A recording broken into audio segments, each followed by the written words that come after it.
Well, hello, everyone. $1.1 million. That's all that needs to be said. You'll love to see it. Hey, everyone, we're glad to have you with us here at Summer Games Done Quick 2021 Online, powered by Twitch and raising money to support Doctors Without Borders.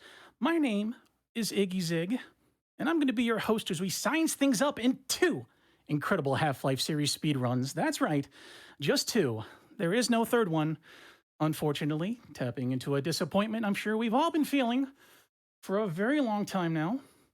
Regardless, up next for y'all is a No Void run, a Black Mesa, the incredible fan-made remaster of the original Half-Life, and your runner is none other than JohannVonVorst. He's getting ready to show up. It's going to be an exciting run for y'all, and actually, while he's busy setting up, Chat, come here. Let's have a talk. Bring it on close. Chat, hey, my friend Johann here. He's got himself a kind and big heart. He's a friend to all animals, and I think he'd absolutely love hearing animal facts in your donation comments as you send them in. And I mean all animals, big and scary, cute and cuddly, creepy crawly. If you have a solid animal fact, feel free to share it when you donate, because not only does Johann want to hear them, I would absolutely love to read them. And I really want to see those animal facts donations going towards meeting the Catgirl Madeline incentive for the Celeste Custom Maps run coming up in a few hours. The way I see it, it's a win-win-win. We get to watch an amazing Black Mesa speedrun, we get to learn some fun stuff about animals, and we get to increase the already high standard of quality for this GDQ with cats. Yes, cats. So let's make it happen. We are nearly halfway there to meet the Catgirl Madeline instead of $23,305 out of $49,000. Come on, let's bear down. Let's learn some animal facts and have a good speedrun along the way.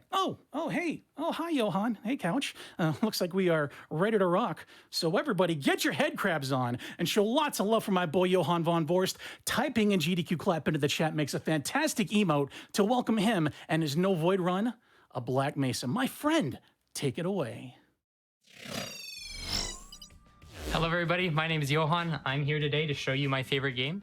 This is Black Mesa. It's a remake and some parts reimagining of the original Half-Life, which came out back in like 1998.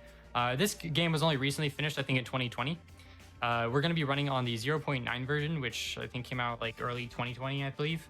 And mostly we're doing this because the route to the end is a little bit more direct. There's a few less obstructions in our way, so we'll be able to show off some cooler tricks. And this is the No Void category, which we'll get to explaining here later in a little bit. On my couch, I have Kovic, Shvok, and 2838. If you'd like to introduce yourselves, go ahead, Kovic. Okay, I'm Kovic, and I'm a former world record holder for this game, and also moderator on the leaderboards, and I'm very happy to have myself here. What's going on, everybody? I am Shvok. Been running the game for about a year now. Proud to be a member of this awesome speedrunning community and hold currently on most of my submitted runs top 3 positions. 2838, off to you. Hi, my name is 2838. I'm a former world record holder and someone who handles a lot of the technical side of the game, and I hope everybody's doing well. All right, so we're going to get right into it here. Timing starts as soon as my game starts loading, which will happen here in 3, 2, 1, go. So right off the bat, we're going to delete Barney here. Kovic, if you want to explain what the heck we just did here. Oh yeah, we do a trick called first tick save load, which that means doing a save load, quick save, and a quick load on the very first tick of the game, which is like a frame but from the engine side. And doing that prevents some of the things that are supposed to happen at the start of the map from happening, which for us means deleting Barney, but more importantly, it means that the elevator at the very end of this map gets put from the top position into its default position at the bottom of the shaft, which saves us about 10 seconds by having to ride it. All right, so the movement you're going to see me going for here is a lot of b-hopping, which is pretty much just air strafing. And as I air strafe, I'm going to gain speed slowly. But a lot of this also is crouch sliding. So in Black Mesa, when you crouch, you basically get really low friction, and so you can more or less air strafe on the ground to build speed. You do have more friction than in the air though, so crouch sliding it's a harder to maintain speed, but with crouch sliding it's faster to gain speed. So a lot of times when we're moving, we'll start with a crouch slide and then transition into a B-hop. The turning radius is also much smaller for B-hopping, so if we need to turn tight corners, we're not going to crouch slide, we're going to B-hop around them. Right on through, sir. Yeah, so coming up here in a minute, when Johan gets to the control room, he's going to be doing in this category what's called decliner skip, which involves us clipping through the floor of the control room. And basically the way that works is the control room desk in there's an edge on it that is, it's made of magic and pixie dust. And when you get stuck on it, the source engine tries to get Gordon unstuck. And the way it does that is by pushing Gordon down into the ground for some strange reason. And we can abuse that mechanic by spamming a bind that we have that does quick saving that does a load buffer. And by doing that load buffer, it buffers us through the ground, and then we can skip this cutscene, small hallway, short elevator ride, and another small hallway. I'd also like to point out that in the OG Half-Life, you see speedrunners completely break and skip the entire test chamber. Currently, there's no known way to do that in these categories in Black Mesa, so we have to write out the test chamber. So yeah, and to explain the category a little bit, the void is any space that isn't fully enclosed using solids, which are hard-coded 3D blocks within the engine. We have several tricks which allows us to traverse through the void, skipping big parts of the game. However, these tricks are extremely tedious, and as such, we decided to create a category that disallows such tricks so that we can have more gameplay opportunities, which we call No Void. All right, and now we got a pretty long cutscene ahead of us, so now would be time for plenty of donations. Fantastic. We have a lot of people ready to curse your run, Johan. We have $50 from Broken Tripod saying Space Cone belongs in space. Do not incinerate. I agree with that sentiment. Johan may not, but thank you so much. And we have a $25 donation from Alice D with a bit of an animal fact. Interesting. It's like these come in prompted. It says cats are some of the best climbers, and Madeline needs all the help she can get. So let's get her those cat ears that she desperately needs. Once again, we are currently at Testing. $24,016, nearly halfway there. Keep it going, everybody. We also have $50 from RK. Love the name. Said, I've been waiting all week for this run. Black Mesa is a favorite game of mine. It's been a big part of my life. Seeing it at a GDQ means a lot. Best of luck to JohannVonVorst on his run. And since we're all about the business of good causes and saving lives, let's save those traffic cones. My man, thank you so much. Appreciate it.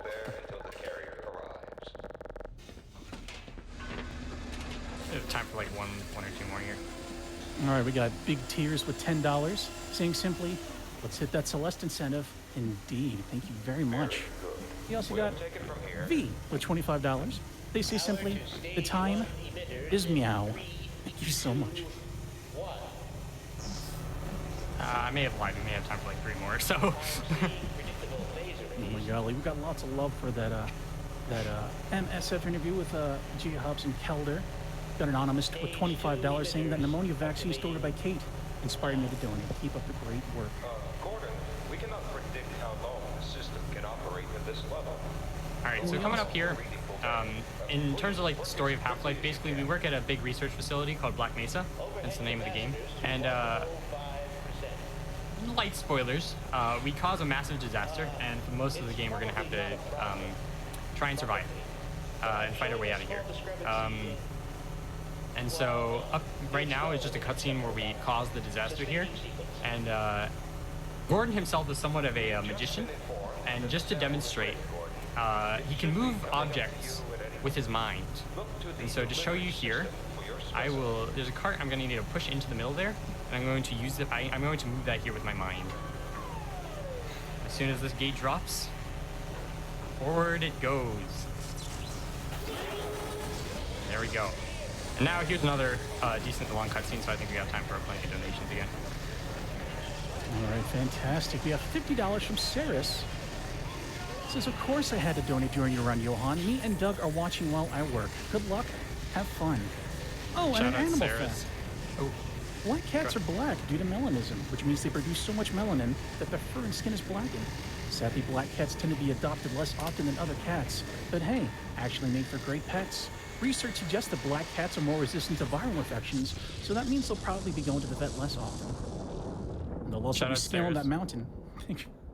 sorry, go ahead. Let's see, what else do we got here? We got $25 from Captain Sarlo saying, did you know that Mediterranean house geckos can bark? It's true. They're the cutest lizards, but that's more opinion than fact. Good luck, Johan. Looking forward to seeing the tricks you've been practicing for the run. And of course, save the space cone. I gotta. Thank you, Captain. Captain Sarlo, a recent member of our community, has been running for about half a year. Very notable because they always get a very, very, very strange glitch that we have no way to describe yet, but if we can figure out how it works one day, it might destroy this game. And also shout outs to Sarah, a fantastic tournament organizer from the Chicago Smash community. Anyway, we're in unforeseen consequences now.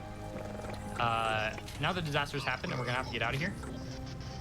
There's a lot of very precise little micro movement in this level, and so while it looks like I just need to move down some hallways, there's a lot of weird things to get caught on here. And coming up here, we're gonna have a short little cutscene where two scientists are gonna tell us what we need to do. Now, what we're gonna be going for here is a little NPC teleport. Basically, if we get the NPC, if we make the NPC think it's stuck by bonking on the head with this, with any prop, they'll teleport away. And this doesn't actually save any time here. But for some reason, if Eli here stubs his toe on any of the props on the ground here, I guess his toe is like a self-destruct button. He just explodes just immediately. And that'll cost you some time, because if any of these scientists die, you sort of get a game over because they're mission critical. And so we're going to be going for a little teleport here in a moment. But while we're waiting for that, this is the last cutscene before we really get going. Now would be a good time for some donations. All right, we have an anonymous $100 donation. It says, that's my son! The praying mantis only has one ear located on its thorax. Thank you for that animal fact. Everybody's coming in with these animal facts. It's like someone told them to. I don't know why. And we also have Not a Head Crab with a $50 donation. It says, animal fact, head crabs make comfortable and fashionable hats. Be sure to put one on your head whenever you see one. Citation needed on that one. Thank you so much. My best. All right, so now, as soon as this door explodes, we're pretty much off, and there's not gonna be any breaks for a while. I'm trying. Ah. So this next room here has a lot of very specific movement. There's some zombies I can get caught on. Oh, can I make it through here? Let's go! Nice. Oh, wow, nice. Yeah. And so there's a lot of things I can get caught on here, and at the very end there's a door that's slamming closed repeatedly, and it kind of operates on a cycle. I basically can't mess up anything if I want to like sort of get the fastest cycle in this room.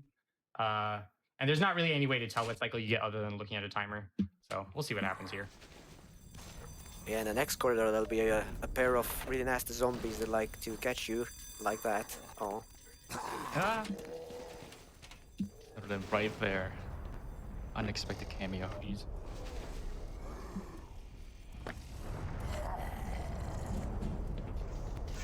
I guess that's the price you pay for really nice graphics. Is there's a lot of detail that wasn't there in the original game, which can impede your movement.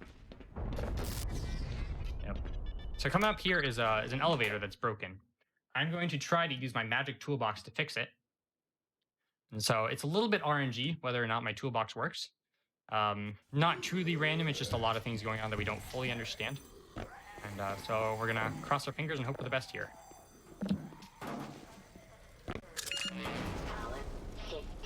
Will it work? Will he Will get it work? Come on, fix the elevator, please. Come on. Oh, Come on. we got it.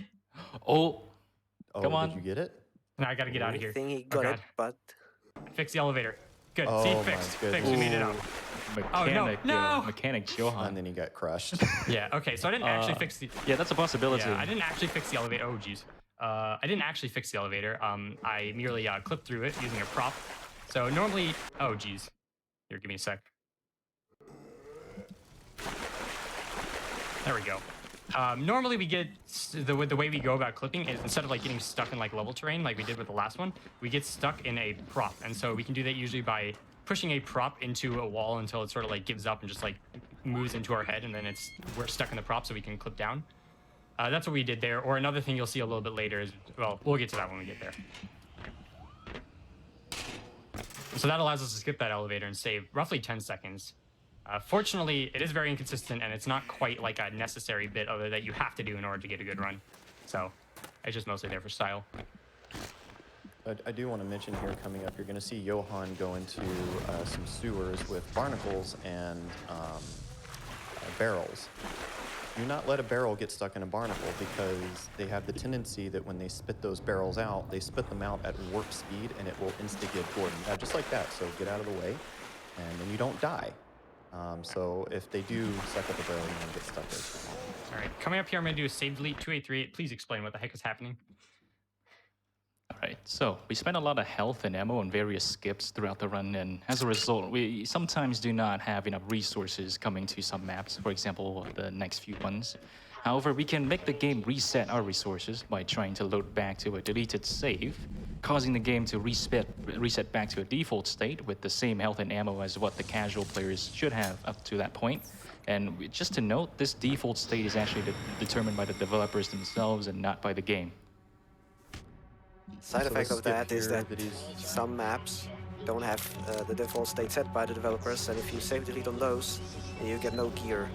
But thankfully we know what those maps are, and we sort of wrapped our heads around that and don't save delete on them. Would you like to explain what unpausing is here, Kovic? Oh yes, coming up is a trick that's, I believe, unique to Black Mesa from all the Source games, and that's what we call quantum pause. Basically, by opening the command console and the pause menu, and also unpausing the game at the same time, Gordon is frozen, but the rest of the world keeps moving, and we can use that to stack velocity, for example, from explosives, like we saw there, and we can make gaps with grenades without having to time it, or we can stack 2 grenades, or we can also abuse NPCs to give us speed, as we'll see later. Very useful tool. Yes.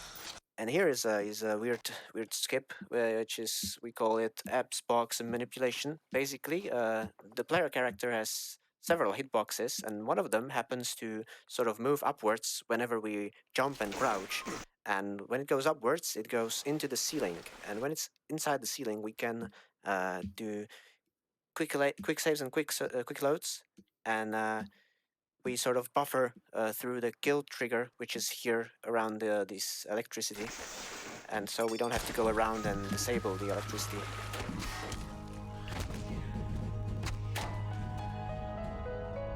Shoutouts to not solving small puzzles. Yeah, we're not very good at puzzles, so we skip most of them.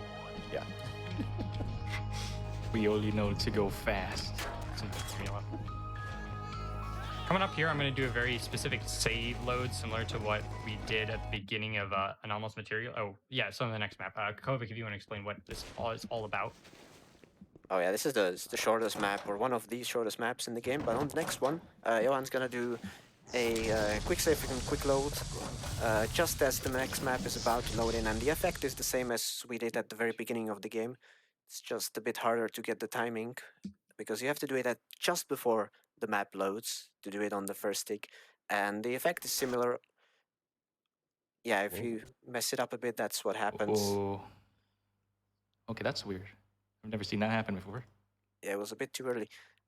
What happens on the next map is that, again, an elevator changes position, and that saves us a couple of seconds as well.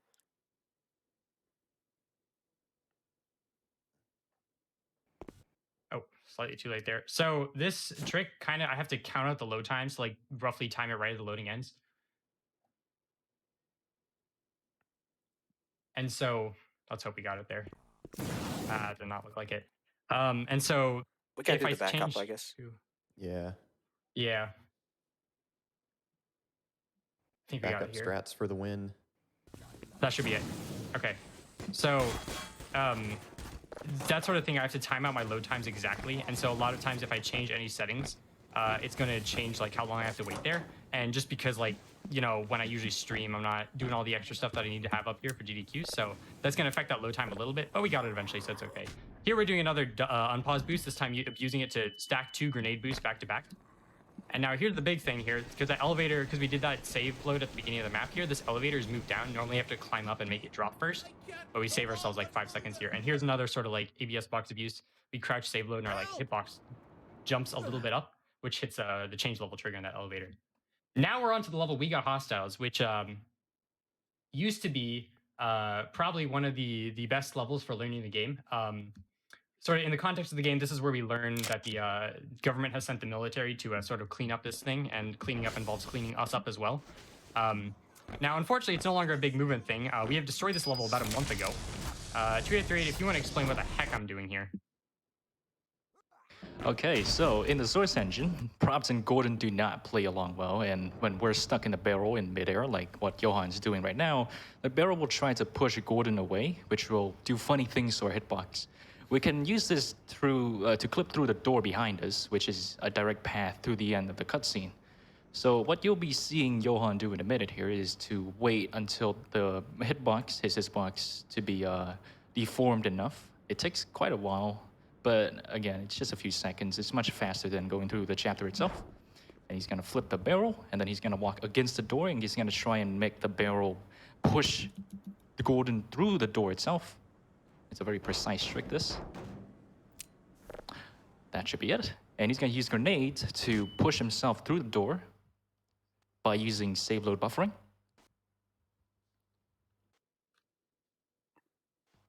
And let's see if it works. Nice. Let's go! Yes, there we go. First try. Let's go, dude. First try. Well That done. went much better. Oh, So wow. we skipped the entirety of the level We Got Hostiles.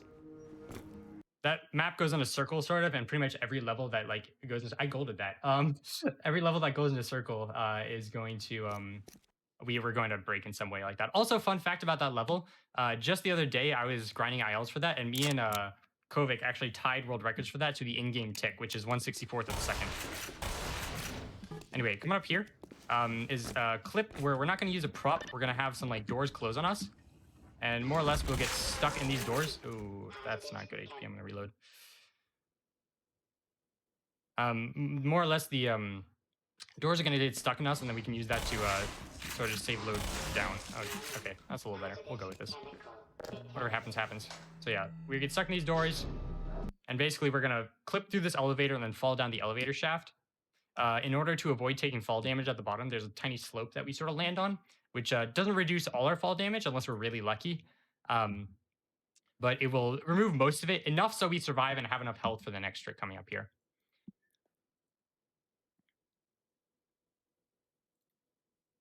This is probably one of the longest like save load sequences in the entire game. Is for this elevator.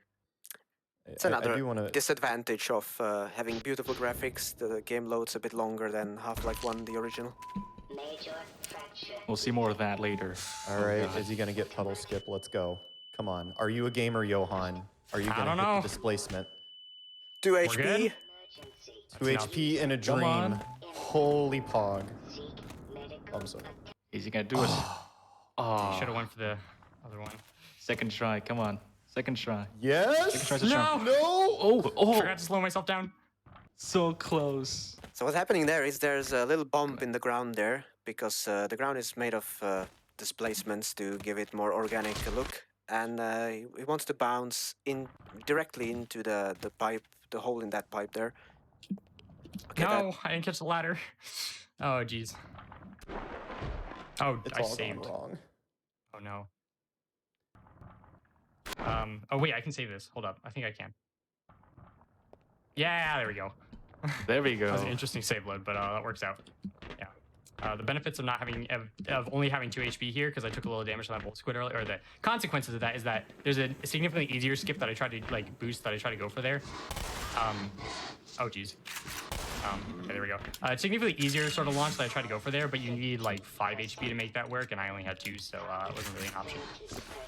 Now we got past that though, and we picked up some health, so now we're not at risk of dying anymore. So here in Blast Pit, we're just still on our way trying to make it out of the facility and survive.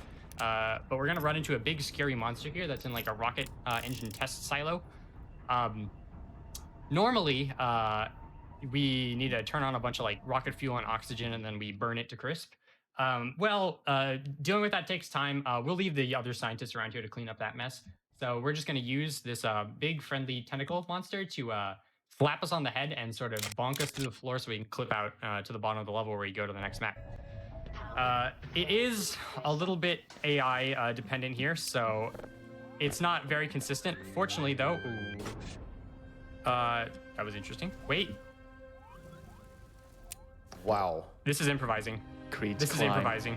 I didn't know. No. Now this is Okay, we have very little health here, but I think we can still make this work. Famous words So- of the speedrunner. it's gonna be really You are close so though. brave. I would never do this. I'm Yeah. gonna do it for the marathon. I gotta. This monster has never failed me before. It's not gonna fail me now. Nervous. Yeah. So this skip here, tentacle skip, just because like the AI can screw you over. You can make a lot of saves that can mess you up in a lot of ways. It's probably one of the first big run killers in the game. So I'm gonna crouch down here because walking makes footsteps and this thing full of sound. And now I'm going to hope for the best. Here we go. That will take away a lot of health. So yeah, this is gonna be really close. See if we can do it. Do I save Come on. load again? I think I do, right? I wasn't very far on the ground yet. Okay. There we go. I think we're good. Now he's gonna. You may be able to do the No! next map. Oh, Let's see. oh, that's a little bit far Oh, we're away good, we're from good. where Oh, he's no. supposed to be. I Oh, think you got it. maybe you can get through. Johan, you maniac. So instead of Oh my god. Oh god, don't kill me, don't kill me, don't kill me. Saved. No. And No. that's the AI being unpredictable right there, where he just crushes us and kills us. Note the second to last save, Uh, and then wait it out. yeah. Maybe. So the tentacles have like a hit. Ooh, that's not a good one. Wait, where am I? Right here. Let me try something. Ah, Shadow's Ooh, there we table for go. this strat. So now I'm unpausing and just waiting for these guys to turn away because yeah, that base of like the tentacle down there is gonna kill me if I run into it. I'm not Thankfully, feeling so there's- good about this. there's a Barney up top, which should aggro these guys. Hopefully.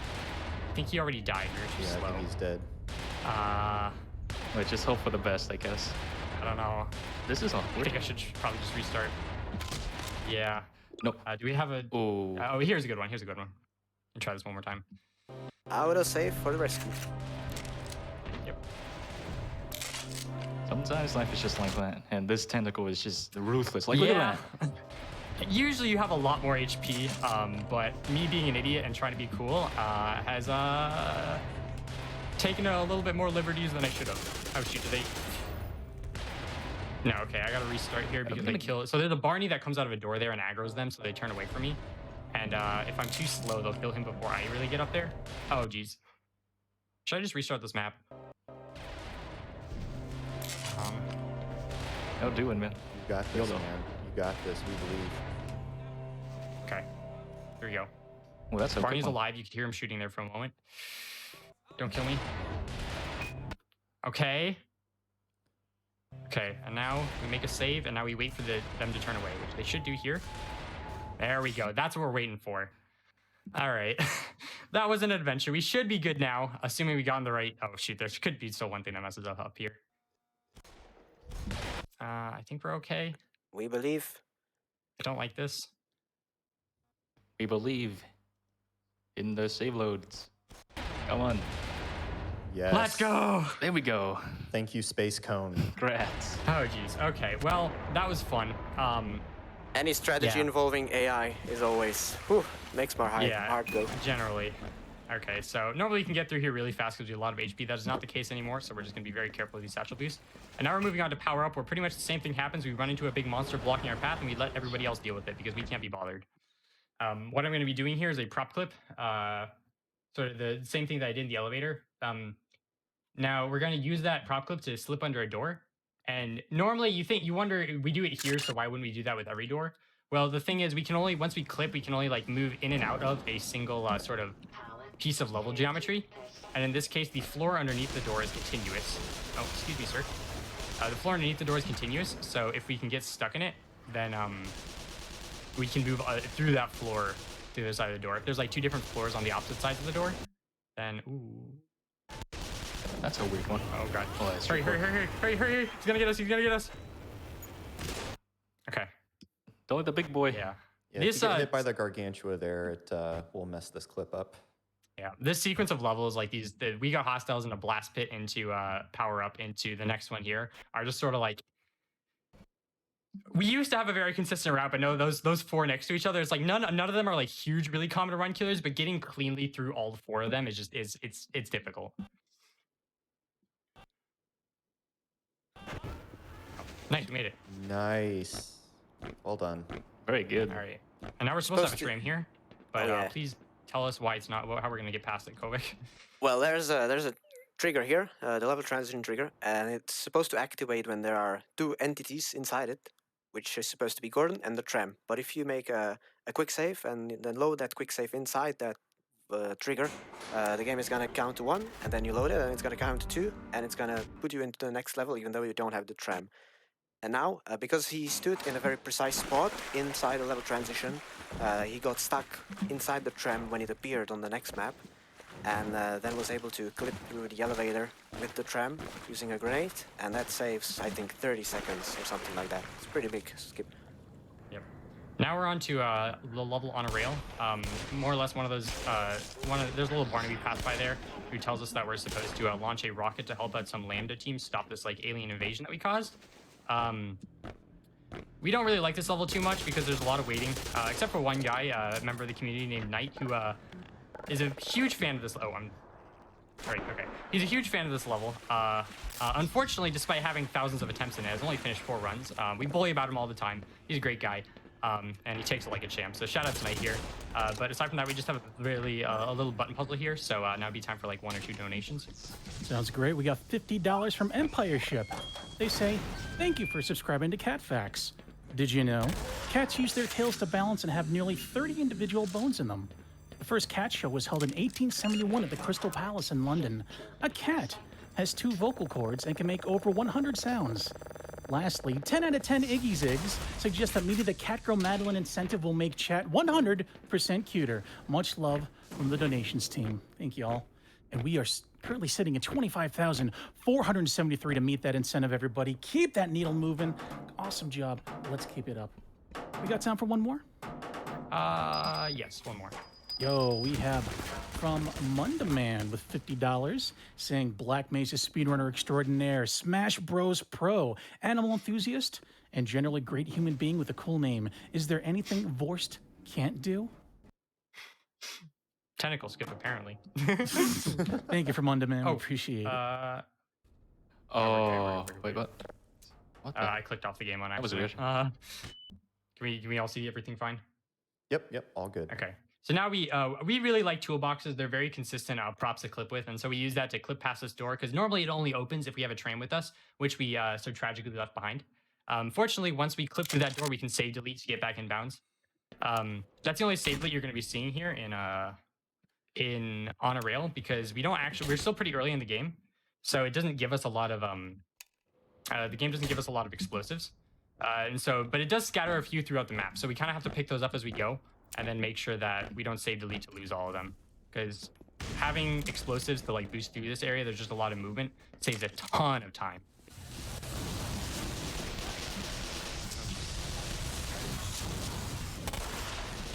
There we kill that guard, so we just kill a Vortigaunt here because the longer the soldiers fight the Vortigaunts, the less likely they are to shoot at us, but they just killed him. Oh god. Okay, we're good. All right, has the Space Cone donation incentive, are we saving him or killing him? We need to know. Gentlemen, Space Cone is go for launch tonight.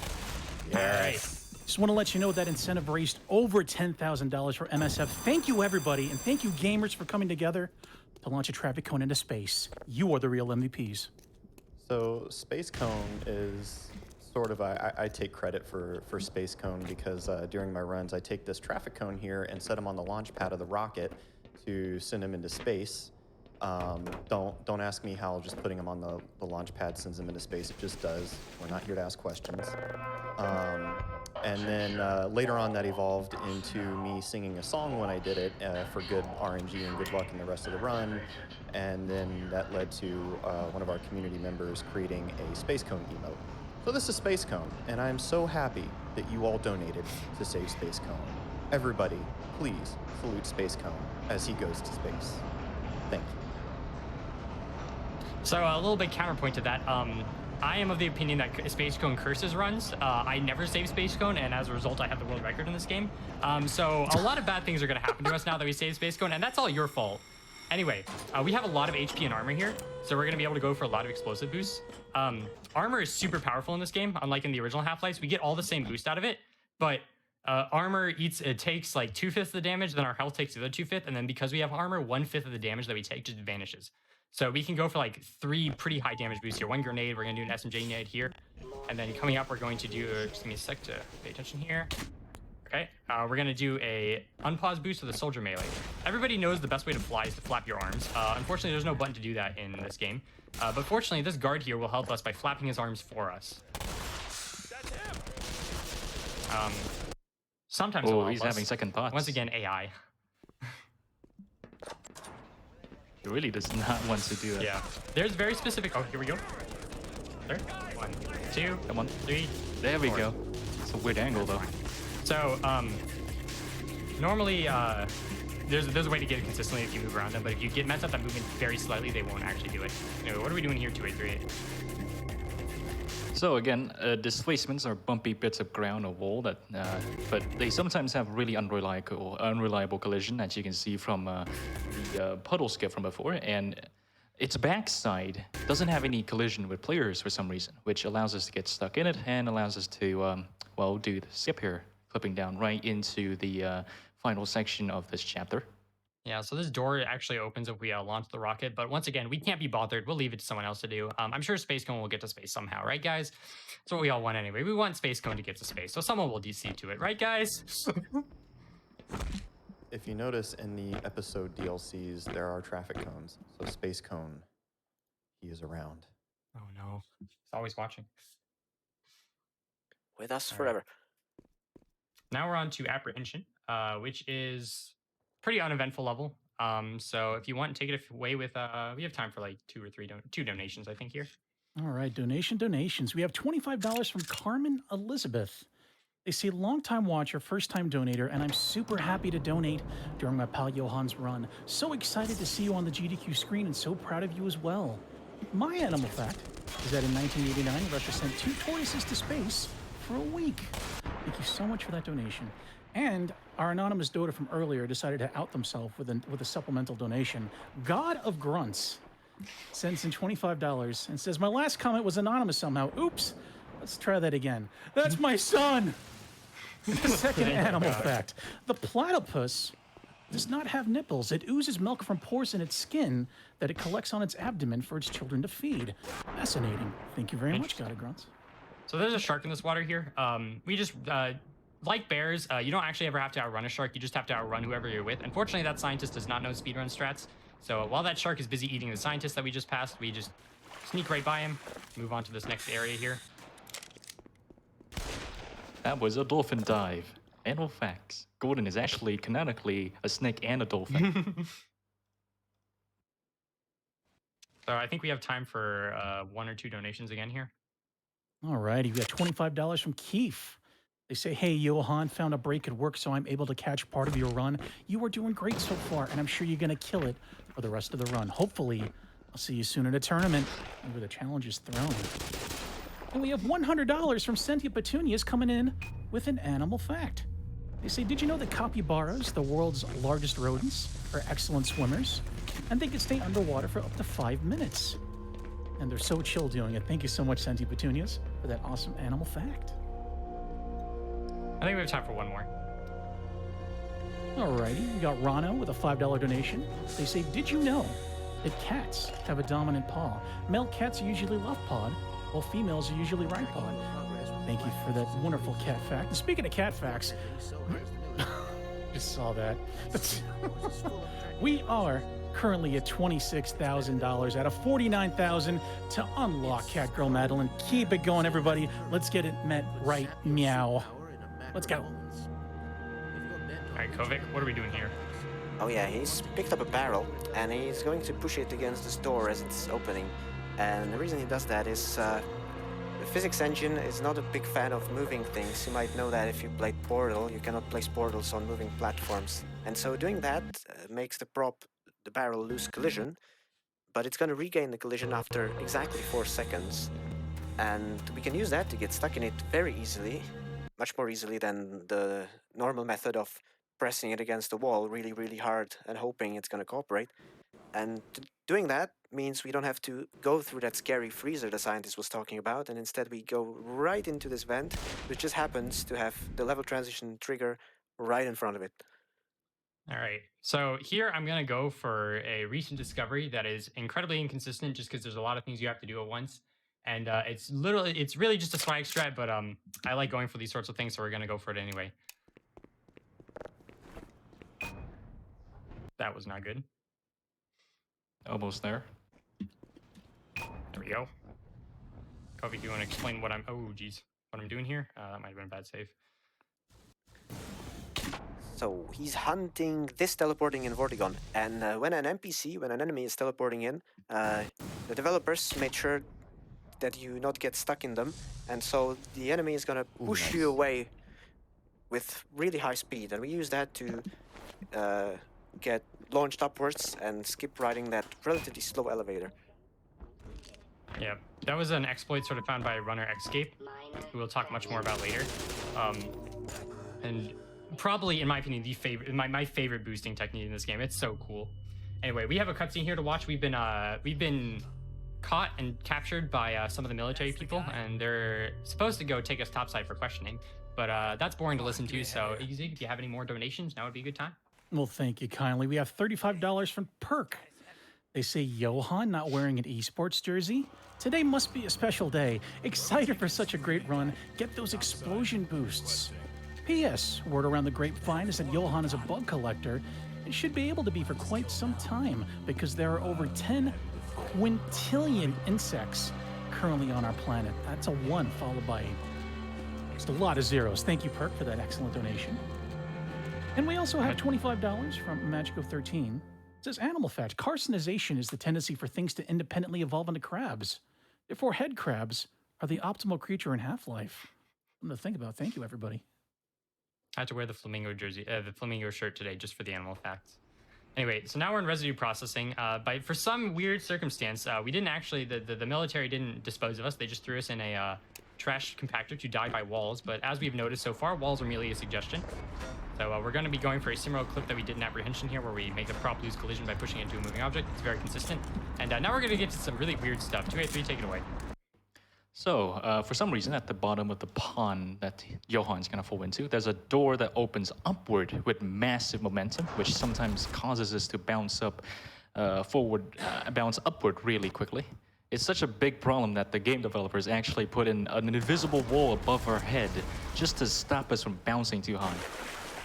I didn't really get it, but maybe. There we go. Yes, it does. Now we're getting it. We're getting it. That's the bounce. Not quite. So we need to bonk our head here on like a very specific thing, otherwise we gain too much height. There we go. No, geez. Yeah, you turned away a little bit. This is very much a work in progress skip, to be honest. Yeah. Well, we could not show it off. There's a random. Oh, there we go. There we There's go. a random door in the water. Why would we not? Why would we not show that? Okay, well, ideally I land right in the silo, but you know, can't win them all. That's another swag strat there that I would never go for in a full game run. We're just show it off at this point. That's more of an IL strat than anything, but Johan here is a mad lad, so. It's more of a wet dreams threat, honestly. Yeah. So we were supposed to pick up the crowbar there in the trash compactor, but because if we just clipped out of there, we kind of skipped it. That's okay. We don't really need the crowbar here. This is an area that I was talking about in the interview where there's just some like silly little movement things that I like to go for that are just kind of run killers for me. And so instead, I like to go for this prop clip that ultimately takes on average probably the same amount of time. In theory, it can be faster, but this kind of prop clip is just inconsistent. So we're just gonna hope. So I take this barrel over here in this like sort of overpass area that just happens to hang over the final area where we need to go. This is a very fast prop clip. Barrels are another prop that's very good for this just because they like to get stuck in us very quickly.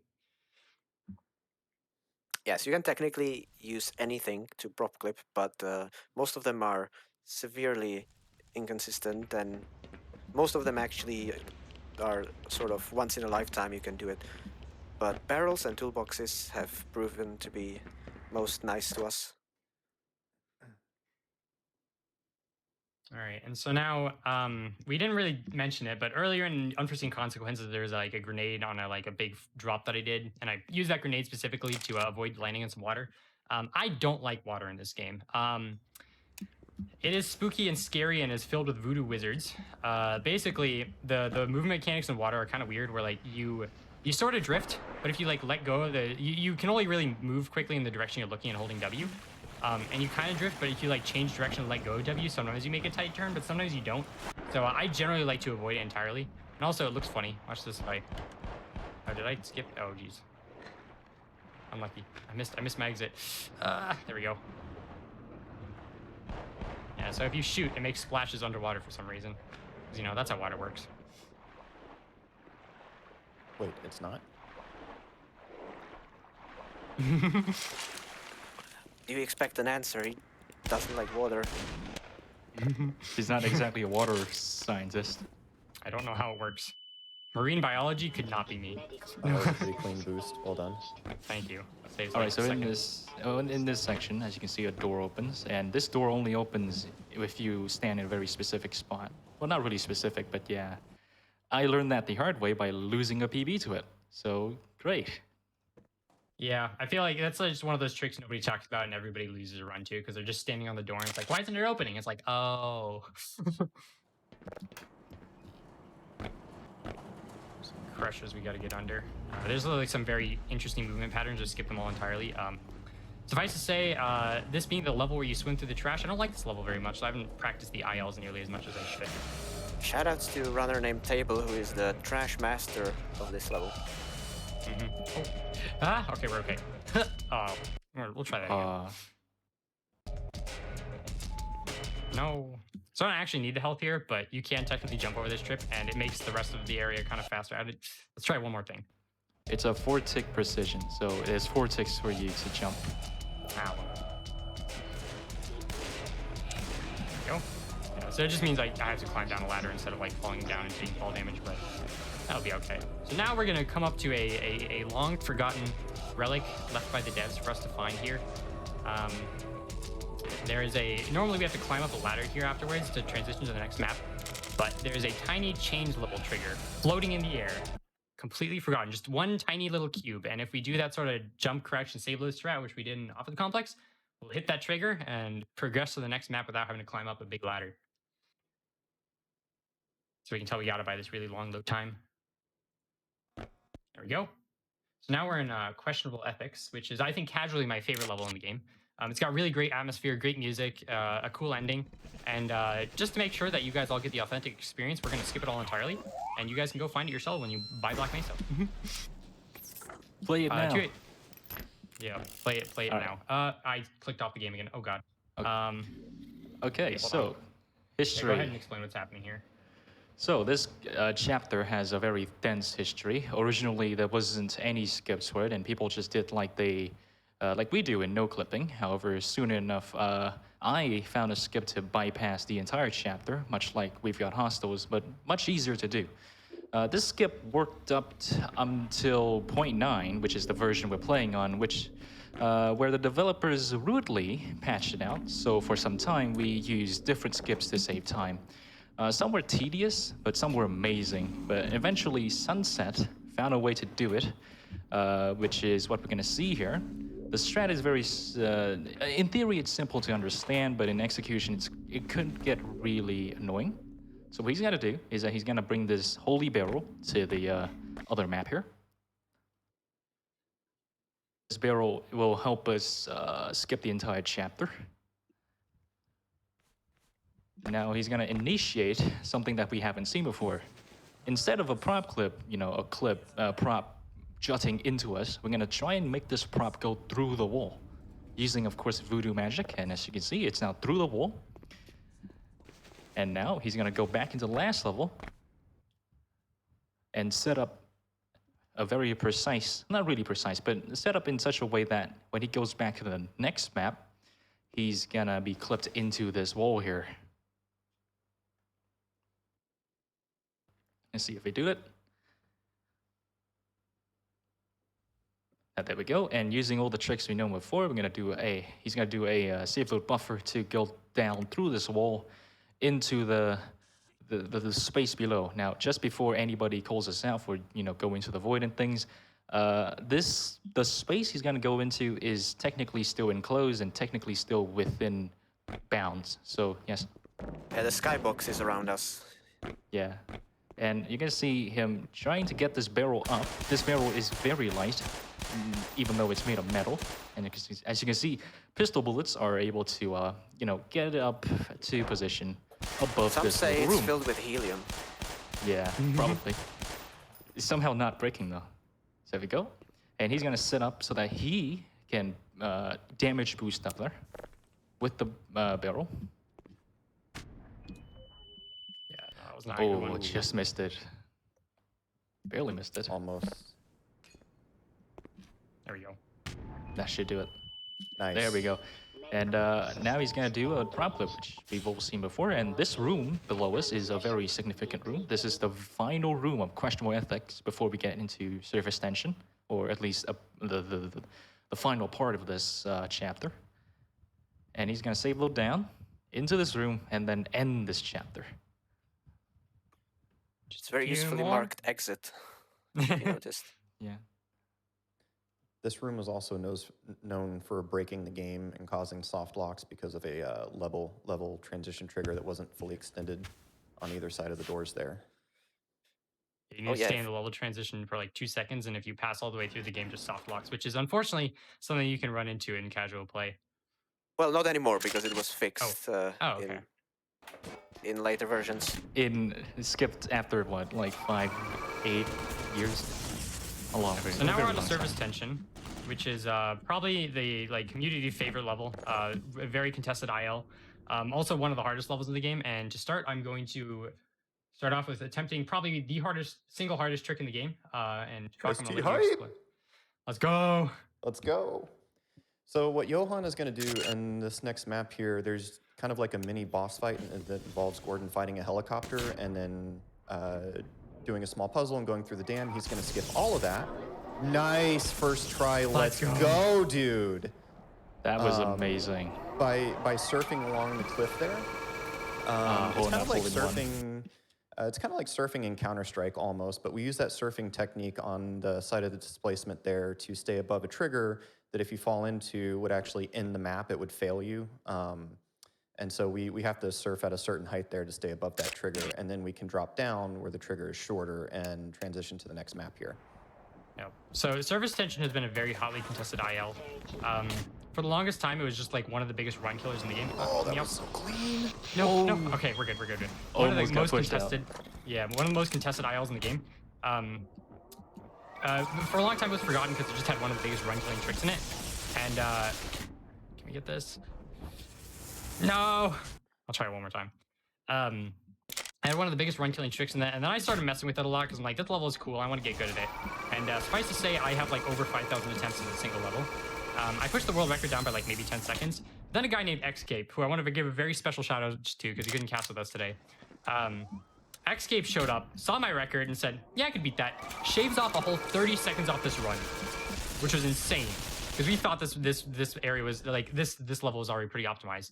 And then after that, I'm like, okay, that's cool. Let me try and beat that again. And I did by like 8 seconds or so. And then xCape's like, yeah, I can do better, and beats me by another 30 seconds. And this sort of evolved into a huge little race. Okay, unlucky. To just push this level to its absolute limit. And by the end of it, we shaved off probably like as a community, we shaved off maybe a like 2-3 minutes off this level, and it was an incredible time just going back and forth. Just every day, new person with the surface tension world record. It was fantastic. Anyway, now we're moving on to a cliff that we're gonna skip. Koei, take it away. Oh yeah.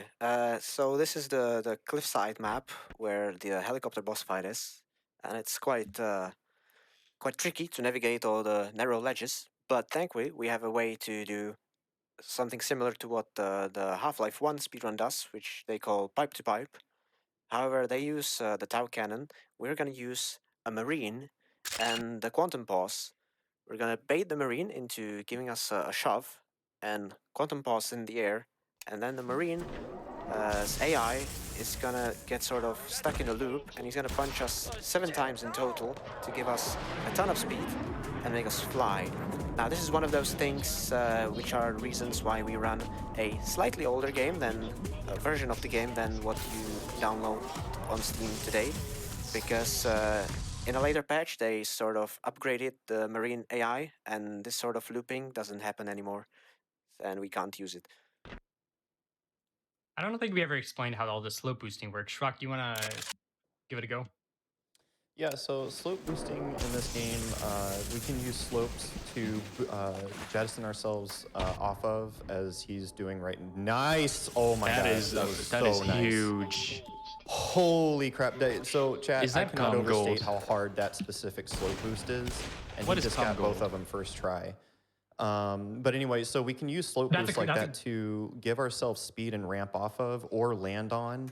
Kind of like if anybody ever played Tribes Ascend, similar theory. So we're just using that to ramp ourselves and give ourselves tons of speed to skip things. Dude, That might have been a calm gold there.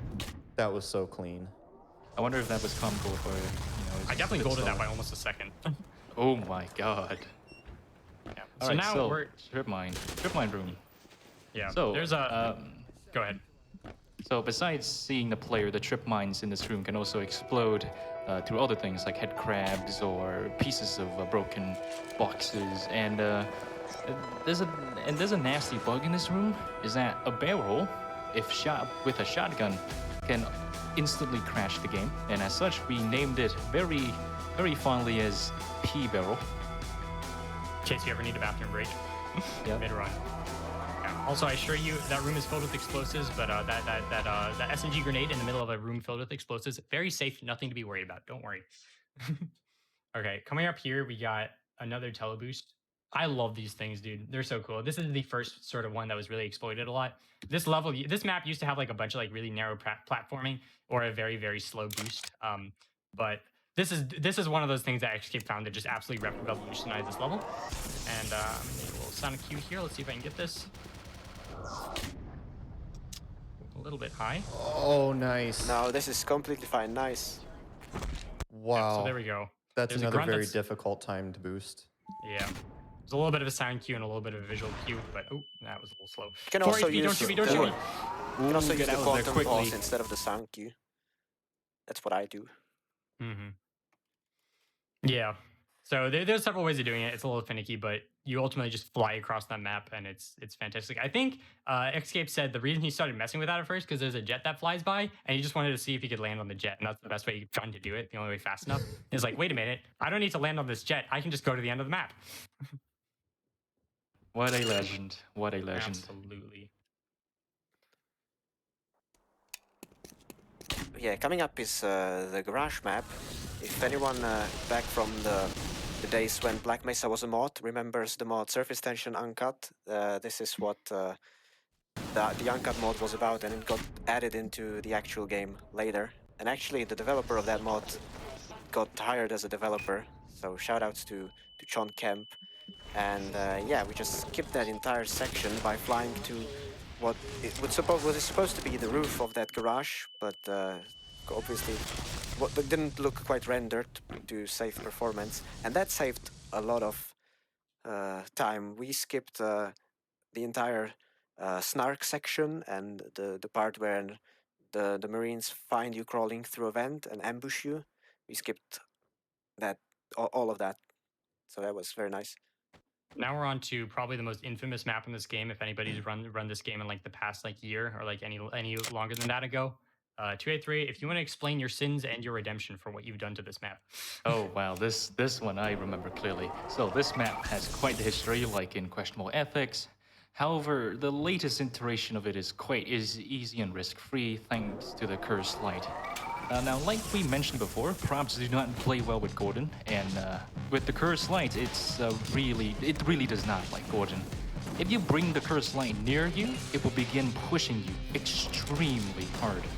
And actually, we have to hold it in this specific orientation, or else the light will begin pushing us and ruin our movement. And what we're gonna do here is that we're gonna try and get this light in position to push us at such high momentum that we go through this very wall right behind us right now. But as you can see, it's just waiting, trying to get into Johann's hands, and he's gonna try and set it up. Let's see if it works. Come on. Ah, there we go. Nice. Well done. You get massive speed there, about like 3,000 to 7,000 units per second. It's Yeah, as you can insane. see, I'm gonna let this play out here. You can see how it just fly through the air. Now, this map here, since it's the very last map of service tension, is and since service tension is such a commonly run IL, this is Choke City right here. It's pretty simple movement, but there's a lot of weird stuff to get stuck on. Notably, a lot of the car antennas have a hitbox. So if I crash into any of the car antennas, my armored human mass is just going to come to a complete stop, and the antenna will be completely unfazed. And now it's time for one good donation, I think. Alrighty, the Knight of Me sends us $50. It says cats share 95.6% of their DNA with tigers. That 4.4% difference makes a huge difference. Yeah, truly. Thank you very much. And speaking of cats, we are nearly at $27,000 to unlock Cat Girl Madeline. Let's keep it going, everybody. Great job. So coming up here is, we'll see if Johann gets it, is the first case. So this build of the game has a memory leak. And for speedrunners, the game loves to crash right here. Right here. Let's go. Oh, let's go. Oh my god. That's what the cone did. Space cone. Blessed us. So this usually makes us, when we're doing our full game attempts to submit, this usually makes us very nervous when it doesn't crash here, because that means that it can sometimes crash in now unpredictable spots of the game. So basically quick save all the time from here on out, because the game will crash at some point now. Yeah, it's always before map transition, so it's like, oh geez, get on my hands, barrel. It's always on map transition, so it's somewhat reliable. You just need to save before every map transition, and if you forget, you can lose a lot of time. And just to reiterate, the current version of the game is perfectly stable and will not crash like this, but it's the price we pay for going fast. Yeah. Run it till you break it. Exactly. That's the speedrunner's oath. Also, I think in one of our practice runs, Kovic mentioned that this is don't run games in early access, because you find an old build of the game that has its problems, but you ultimately like for speedrunning, and then you're stuck there. Oh yeah, if you run games in early access like this was until it was released, the developers are gonna fix your stuff, man. Yeah, I think the Factorio folks were talking about that too. That's why they just run all no glitchless category. Listen, if you want to play test a game, if you're a developer, hire a bunch of speedrunners. The best way, because they will break your game in ways you never thought possible. You will just cower in front of the power of speedrunners and how much they can break your stuff. It's unreal. Anyway, so this is Forget About Freeman. It's basically Service Attention Part 2.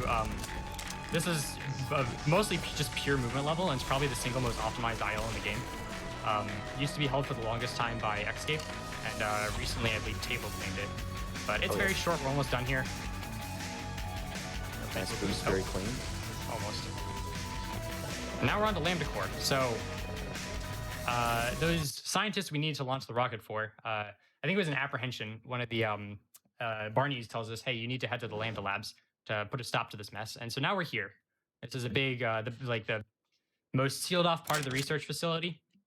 And we're trying to make it to wherever they're hauled away to survive this alien invasion. Okay, I'm gonna go for a little funny boost if I can get it. It's very precise. Let's see. Oh, no! Oh, man. That was You have so to- close. Yeah, so for that boost, you have to get very specific, like, horizontal positioning and also, like, vertical positioning.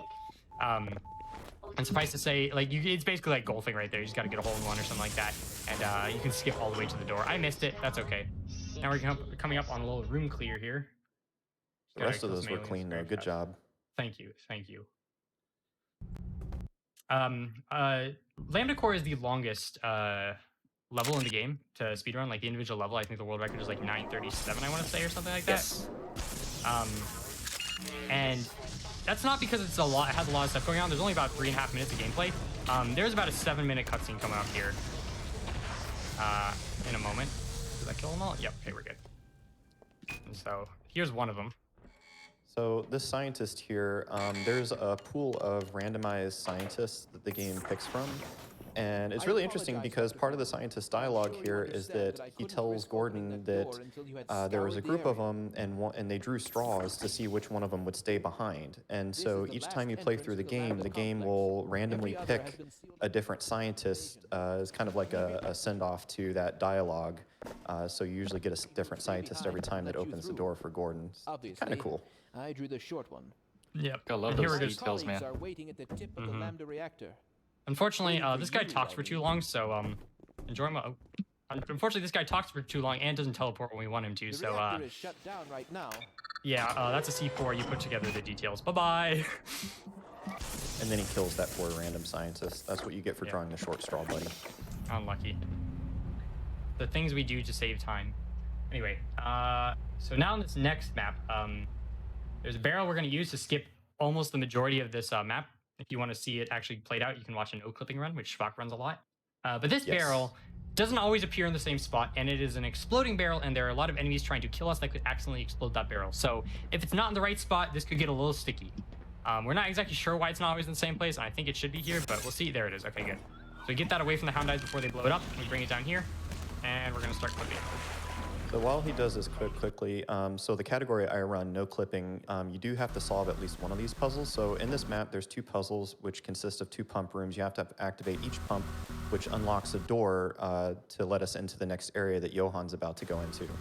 We discovered an old, new, but old glitch that's been around for a while that you only have to visit 1 pump room, and then we bunny hop back and forth down a hallway 3 times to increment a in-game counter in code. And once that counter hits 3, the door unlocks, which means we can save time by not having to go to the second pump room and just go through that door and continue on to this area here, hit this trigger, and load the next map.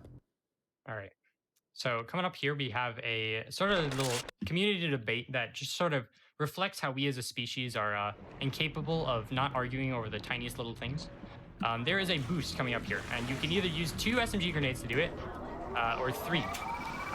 2 is very slightly more difficult, very, very slightly more difficult, and saves like maybe 3 seconds.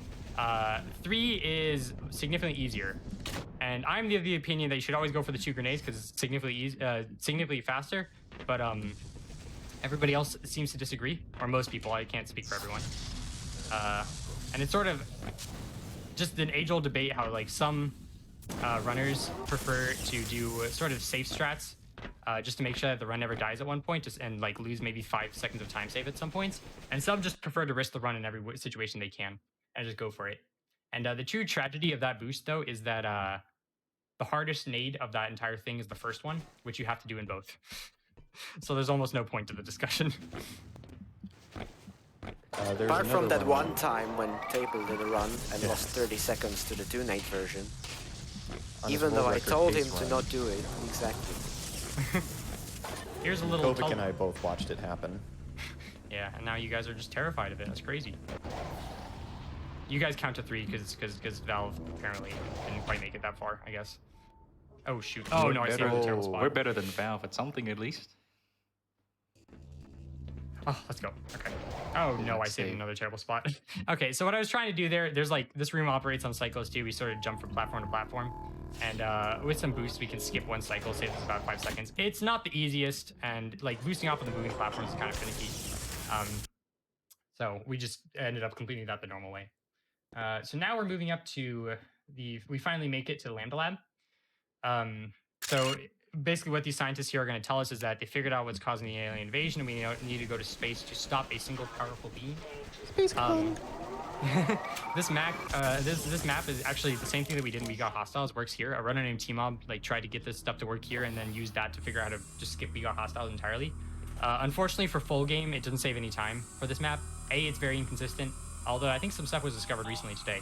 And B, you need to get the long jump module here, so if you skip this map entirely, you don't get that, and we can't actually save delete in the first few maps as then. I'm gonna go for some little NPC teleports here. And then I'm going to pick up some ammo in, there's an ammo cache here, and this Barney here is gonna open the doors for us, but we have very long arms, and once again, walls are merely a suggestion. So we're gonna be able to just scoop up everything we need. We could technically fill up to full if we waited for the doors to open, but we can pretty much get everything we need, like a rocket, a couple of satchels, some Tau ammo. Just kind of wiggle around these corners, pick them all up. I think we got everything. All right. And because we have a moment here, a little fun fact. So if I were to kill these scientists, they're mission critical, so the game would game over. The thing is, though, these guys are like really buff. They don't die very easily. But while I was messing around with those strats I was talking about earlier, I would occasionally shoot a missile which doesn't kill these guys, but it would just immediately terminate the game. Turns out it wasn't killing the scientists. That's not the reason the game was turning out. It was mission failing. Turns out these monitors are mission critical for some reason, and they take no damage at all to destroy. Yeah, so That is the single most powerful being on the entire galaxy. Some of that stuff on those monitors looks familiar. Who is that?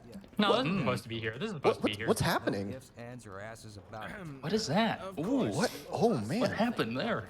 These guys speak Czechish? But you've come this Interesting. far. You know as much about these. Anyway, now would be a Very good mission time. critical. Mission critical. Oh, is that a Shvok moment? I believe it was. I just spawned a Shvok moment. Fascinating. Anyway, this cutscene's still gonna go on for a while, so now we have time for like 2 or 3 donations. Actually, just keep going. We'll let you know when we stop. Yeah, sure thing. We've got $25 from Omicron. They said, animal fact. Did you know sea otters have the densest fur in the animal kingdom? They can have up to 1 million hairs per square inch of skin. Again, fascinating. Thank you so much for that. We also have Breezeby coming in with $5. She says, I heard there is a need for animal facts. I may like birds a little, so here's a few about owls. Their eyes aren't spheres, they're tubes. They're mostly feathers, with most great horned owls weighing only 4 pounds. And their ears are placed at 2 different heights on their heads to let them better pinpoint prey. Owls are cool. Charity is cool. And GDQ is cool. That's right, Breezeby. Thank you so much for that donation. Ooh. Did you click off the game? There was a setting that was not correct, and I need to do that now, otherwise it could ruin stuff later. Yeah, so I clicked off the game real quick. We should be back here in a moment. All right, there we go. Everything right, you know. All right. Do you want to keep going here, iggyzig? We have time for 2 or 3 more donations. Yeah. Sounds good.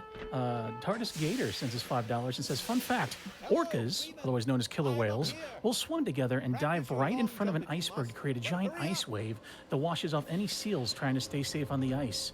Orcas will also use their fluke, known as their tail, to slap the sharks and stun them before attacking. Ooh, interesting. Thank you very much for that. All right. One thing I want to mention here quickly. So this scientist is going to open a portal here that will finally take us to space. And you notice here, listen closely. So the process is complicated, right? Let's see what this guy's actually doing. Oh, jeez. You had one job. I'm gonna Come just on, man. save. You Don't worry about had it. one job. One single job. World record holder, by the way, man. Yeah, dude, we need Garbo at this game. All right, so if we take a moment to look at what he's doing here on his monitor, put it real safely here so don't fall off again. This man is talking a little bit about, you read closely there, you'll, oh geez, the screen's like already started. Use you the read, you read closely there. Yeah, he's talking about how, he's arguing with who ate the donuts, so I don't really think this process is that complicated, but oh well. Maybe use the crossbow to see what, you know, closer what he's doing.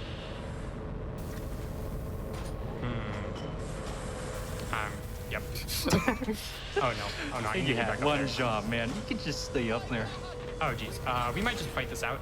Normally we just sit around and don't let these guys bother us because like there's a way to goose them into not attacking you. But I fell down from that spot, and now they're all over the place here. Let's see. You could just do what I do and crouch slide around. True. Okay, I think we're good. I think we're good. Oh, yeah.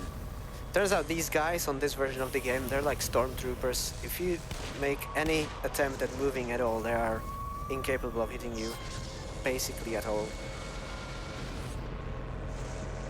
And if we wait long enough, sometimes their heads will get stuck in the ceiling and they just won't be able to shoot us. Oh jeez. We might have to just fight it out. Anyway, now would be a time for a good couple donations. All right, sounds good. We got some animal facts, and they're getting kind of weird. Sushi Elemental sent us $20 and says, you might be surprised to learn that caterpillars don't have knees. Going against GDQ canon. Shame on you, Sushi Elemental, but thank you so much for that donation. And also, we have level 500 boss with $50.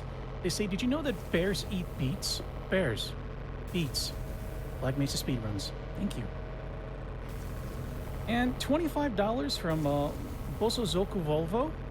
They say, fun animal fact, most frogs cannot drive forklifts. Wow, thank you for that. They're getting, something's going on here. Thank you, everybody. Some good facts. We have time for a couple more. Well, we have a $200 donation from the Crowbar Collective. They say, fun animal fact, Vortigons can actually hold the N64 controller properly. That's good. That's a pretty good fact. I like that. Yeah, that's a good one. That's a cool one. I can feel that one. I run N64 games as well. Yeah. Shout out GoldenEye speedrunners. What? Shoutouts Right. Indiana Jones speedrunners. So the game hasn't crashed yet, and we are very concerned if it does crash here, because that means we'll have to watch like a 30-second cutscene again here, Oh, because no. we can't really save during it. But I hope we're okay. Bless RNG. Come on. Don't crash now. We saved Space Cone. Come on, don't let me down. If anybody ever questions whether or not Space Cone actually gets into space, there is a traffic cone in Zen. Think about that. There is? I've never found it before. Anyway, now we're in Zen. Think about that. Now we're in Zen. There's low gravity. We have the long jump module, which we can chain together with crouch sliding. And whenever we save delete, the game gives us a bunch of explosives, and there's also just a lot of explosives scattered around the map. So in short, Zen is where Gordon learns how to fly. Oh geez, this is a little awkward. Can still save it. Ah geez. Okay, we're gonna try that again. No. Darn it. Oh, Damn, I man. didn't make a save in a good place. Uh-oh. Ooh. It's okay. Uh-oh. Autosave always has us. Woof. Autosave's our friend in Yep. need when we Well- forget to do what we want to do. That was the trick that I definitely didn't want to mess up the first try that I mentioned in the interview, but we'll just take it. It still looks Let's just pretend nothing happened. Oh my god. I don't know what you're Lord. talking about. He's clearly going to get this first try. Yeah.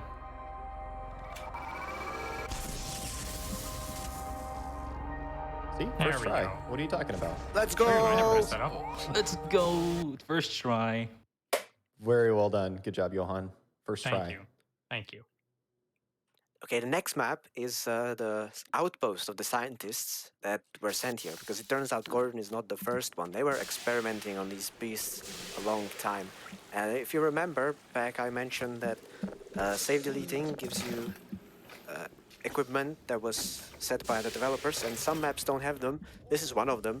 And so if you're on low health, then sorry, but you're screwed. This is also why we can't skip getting the long jump module, because we can't save delete here to get it. We gotta make it to like the third map of Zen before we can do that. Also, you'll notice here, so earlier I was doing just instant long jumps, where I would just hit the scroll wheel and it would immediately input 2 jumps. Through a lot of these tighter sections, I don't want to actually gain any height because I'll like hit the ceiling and like lose all my speed. So I'm doing what's called like a delayed long jump, where I'll jump and then like right at the apex of my height when I won't gain any more height, then I'll hit the jump button again to long jump and like get all the speed with no height. It'll help me like navigate through this lab area a lot faster. Uh-oh. Excuse me, sir. Yeah, for people that like movement tech, there is actually a lot of movement tech in Black Mesa, so Yeah, definitely. Especially in I'm- Zen. It's really tight. I love Zen. Zen is my favorite part of the game. Here we have a little boost and found by another strat found by xCape. but first, Once will you again- crash here? Oh, true. I think I saved. Okay, we're good. Oh, geez. It's getting nerve-wracking. Where's the crash? It's going to happen on tree map, I guarantee. That would be tragic. Please don't be like T-Mob, who got 20 crashes in a row because he didn't submit to SpaceCon. Indeed. But we did. Oh. Oh, was that the first tick saved there? Yeah. Oh, There we go. So right there, what I had in my hand, that's a snark. Enjoy it while you can. We unfortunately don't use them in this run. save the snarks. Yeah, go watch, if you want to see them, Half-Life Source speedrunning. They are, oh shoot. I missed my detonate button. But yeah, if you're interested in snarks, I would highly recommend Half-Life Source speedrunning, where they play a very integral role.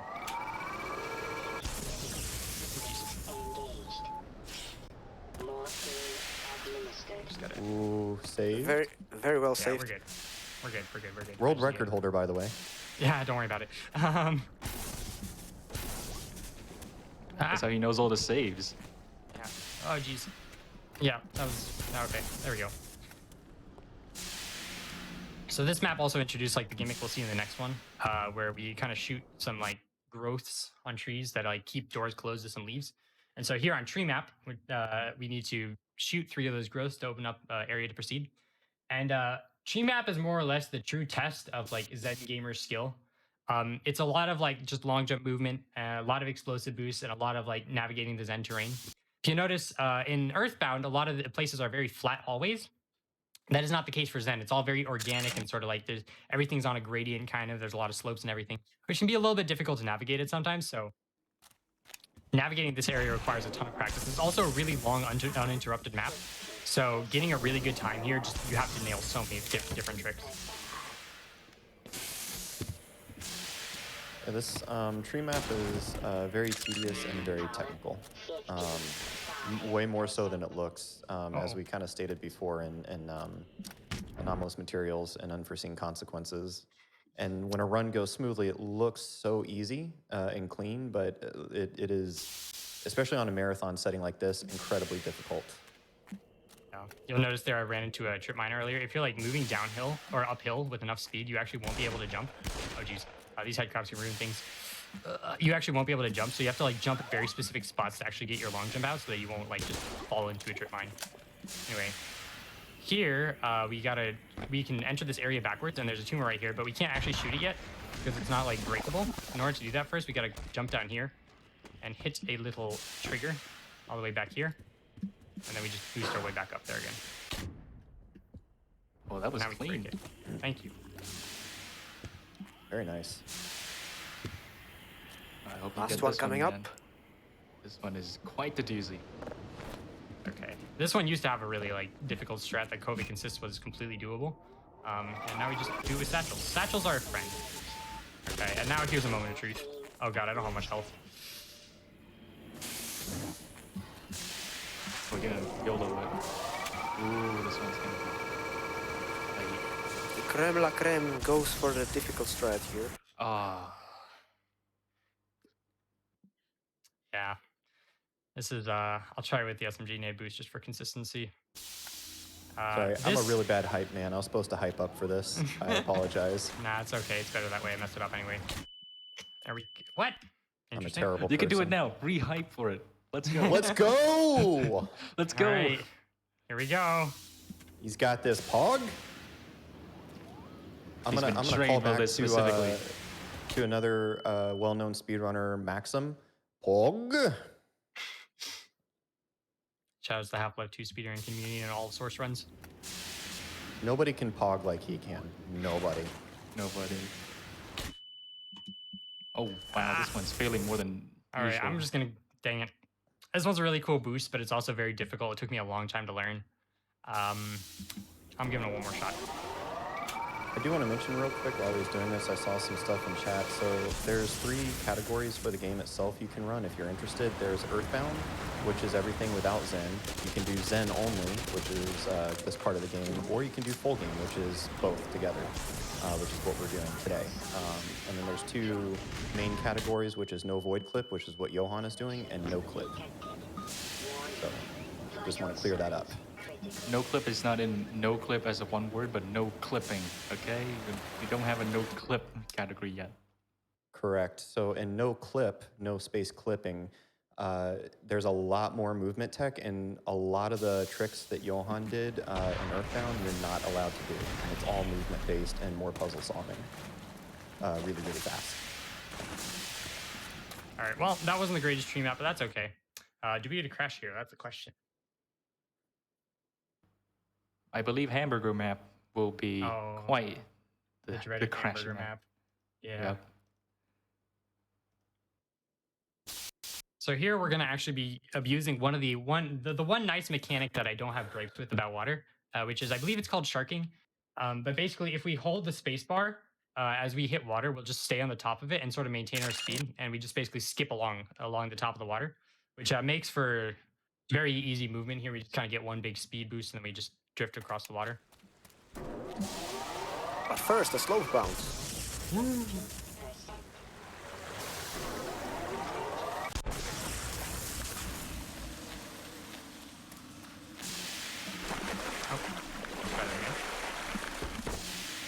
So now you see I'm just skidding across that water like it's nothing. And since we know the Black Mesa devs are watching, hashtag buy the game. Hello? What? Is it still on sale today? No, the sale ended yesterday, unfortunately. That's a bad. But It you, goes on sale but you pretty should regularly. still buy the game. Yeah. It's only like $20 or something, right? Ooh, $20. nice skip. Slightly less, I Almost. believe. Almost. All right. And so now, assuming the one. game didn't crash, Incoming, I believe. Wait a minute. Are we? oh, sure, I don't Oh need my. safety. Okay. Let's go. I had We're heart okay. palpitations. Let me tell you, having the game not crash this far is quite unusual. It's really stressing me out. I don't want to know what my blood pressure is right now, and I'm not even running the game. Yeah. So now we're at hamburger map, named thusly because it looks like a hamburger. The best fast food joint in the galaxy. Zen Burger. Oh, there it is. That's Oh an my interesting Oh, God. there's the What? crash. Space Wow. Cone, no! We shouldn't have saved him. Hey, we shouldn't have hey, saved him. No. At least The it's power of further Space away. Cone made it that you got so far. Yeah, you made it farther than usual, you see. You didn't crash in FAF. True, I guess. Let me just boot up the game here again real quick. Man, I really thought that we are gonna have a crashless little run today, but I guess not. was That would have been really a miracle. nervous. Yeah. I would, yeah, 1 in a million, once in a blue moon. Let me... How about a quick donation while you guys are setting up? Yeah, go ahead. absolutely. Sure. Get those All right, donos. we got Spoopy Koopa with $50. Seeing the runs today have been really great, but I really can't wait to see Neadelin dash through my favorite platformer. Thanks everyone for being a super entertaining week so far. Yeah, we can't wait either. We're less than an hour away until that incentive needs to be met. We're $27,000. Come on, chat. Let's make it happen. All right. Are we good again to go? I believe so. You guys can see? I can see the game back up. Okay, here we go. So, yeah, so we call this map hamburger map because it looks like a hamburger. It's a lot of button puzzles and whatnot. And unfortunately, we don't know how to cheese this map. Otherwise, we would call it cheeseburger map. So, We just call it Zen Burger for now. Come get your And, burgers at the best joint in the galaxy. indeed. That sounds like an xCape joke. I feel like xCape came up with that one.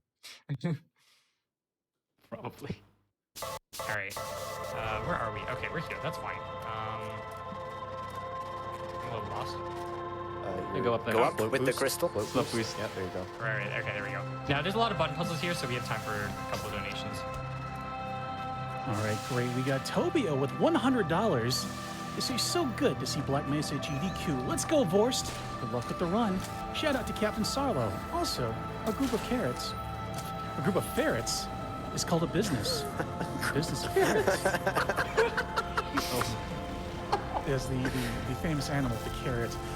We also have Cornbread Seb, $20. It says, crab fact for Half-Life. Hermit crabs aren't true crabs because they don't have a hard exoskeleton.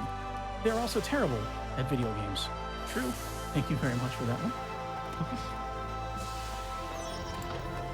So basically, there's like a portal here, and then we pressed that button and it fell apart and broke, and so now we need to set everything back up again, do a little bit of Zen teleportation debugging to get it all running again. It's a little known Maybe we have time fact, for but that. Gordon is actually a skilled electrician handling all these plugs. Mm-hmm. Alien plugs. Golly. Who would have known alien technology would be this familiar to us? I wonder where they got the ideas from. Copycats. So I want to point out how good barnacles are at their job.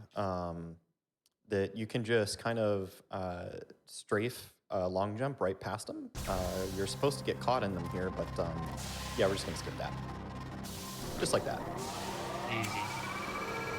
Activity caught Honorable another set. mention to the barnacles sometimes that become made of Velcro and catch you no matter what, even if you clearly avoid them. That also happens, but you know, hey, it's weird voodoo stuff. It's the Star Wars universe, right? Force-sensitive barnacles exist. Anyway, Here's the one trick we do here. 283, you want to explain what happens? Yeah, the explosive plants in this map aren't the only thing that hurt Gordon when detonated, but also a trigger that Johan is unfortunately touching when he did that. Well, what Johan's trying to do here is he's trying to unpause in a very certain position, actually detonate the sexuals in a certain position so that he's outside this invisible trigger as he detonates and blow up all the explosive plants, leading to him, you know, not having to do the puzzle fully. Yeah, you're supposed to like activate a door and a force field and sort of split yourself off from the majority of the explosion. But just detonate everything at once. Who cares?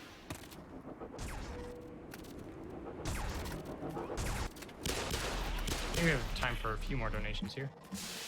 All right, we got $500 from Cheesy Bob. They're saying, loving the Black Mesa run, loving SGDQ. Let's hit all the bonus game incentives to keep it going as long as possible. Not just my mind, but also with Celeste. We are over $27,000. That is still climbing. Let's keep it going, everybody. We also have Prod with a $10 donation with an animal fact. They say animals breathe oxygen. Lol. Good luck, bro. Having a great time watching it.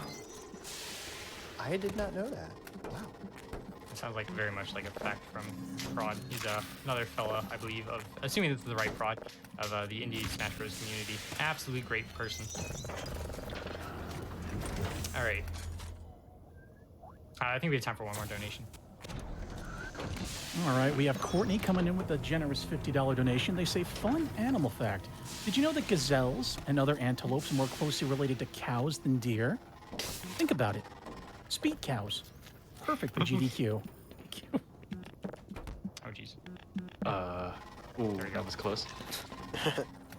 All right, so now we got everything working again. I just gotta wait to press this button. Hey guys, So now that isn't you this puzzle a little activated- bit... This is familiar, right? Yeah, this is a bit familiar. You fix 3 things and it all, you know, coalesce into this big ball in the middle. Is that like an episode? Is that 283? Which one was that? I don't know, it's I like don't know. 2 or 1? I never don't played know. Half-Life 2, no.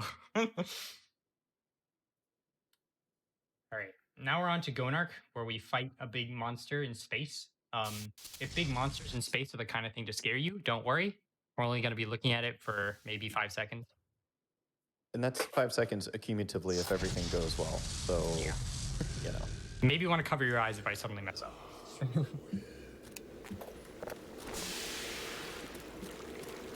There's also very long load times here, so during the loading will be great times for some donations. Nice boost. Nope. Not nice boost. Almost. Why'd you have to Never curse me? mind. No.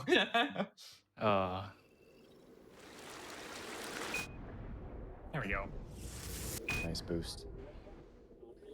I would like I saw- to mention that someone might point out that this looks quite out of bounds. This is not the void or anything like that. We're still inside of the volume of the map. We're in some weird skyboxes. I call it displacement land.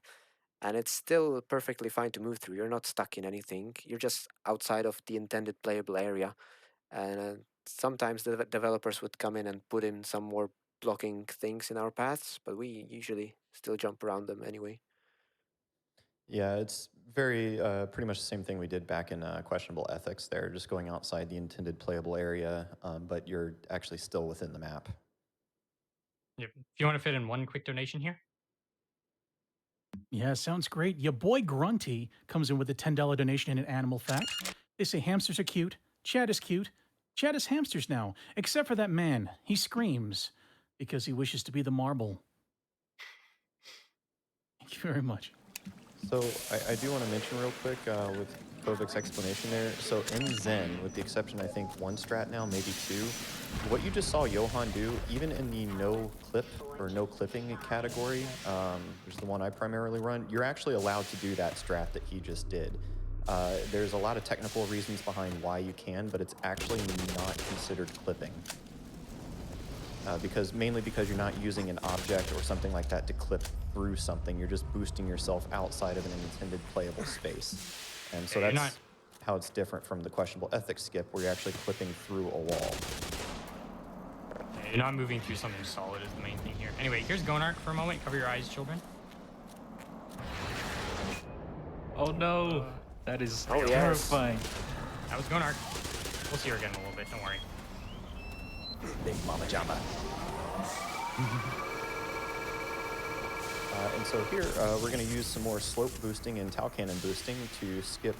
Normally, you'd have to hit a C4 detonator there that Gordon just flew over to blow up those crystals, but you can just skip all that by Tau boosting right by it off that slope, and then performing another boost here, skipping another sequence where you have to wait on a detonator.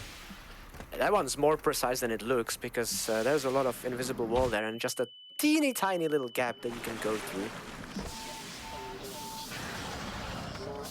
All right. You and- saw Gonark, you're slow. No, darn it. Yeah, Gonark doesn't appear there if you can make it through quickly, but I got stuck in the water there for a moment, so oh well. That's how we know if we're fast through there. If you see Gonark, you're slow. If you don't, you're fast. Shvok tends to see Gonark. Excuse me, not lately. Thank you. I told him to not heal in the healing pool for that long. He doesn't need the health anyway. Yeah. I don't. Here's another time for one more donation. Alrighty, Bubbles with $25 says, fun fact about elephants. Many of them think humans are cute. Aw. Elephants are loving this chat, by the way. Thanks. Thank you, Bubbles. Appreciate it. Okay, maybe one more. There you go. Yeah. All right, we got $25 from a head crab. Says, fun animal fact, head crabs are vegetarian, innocent, and curious creatures that pose no threat and simply like to perch upon the heads of new friends to greet them and nothing else. So let them. Love head crab. All right. Well, that was the last we'll see of Gonark, so hope you guys enjoyed it. Yeah, no more Big Mama.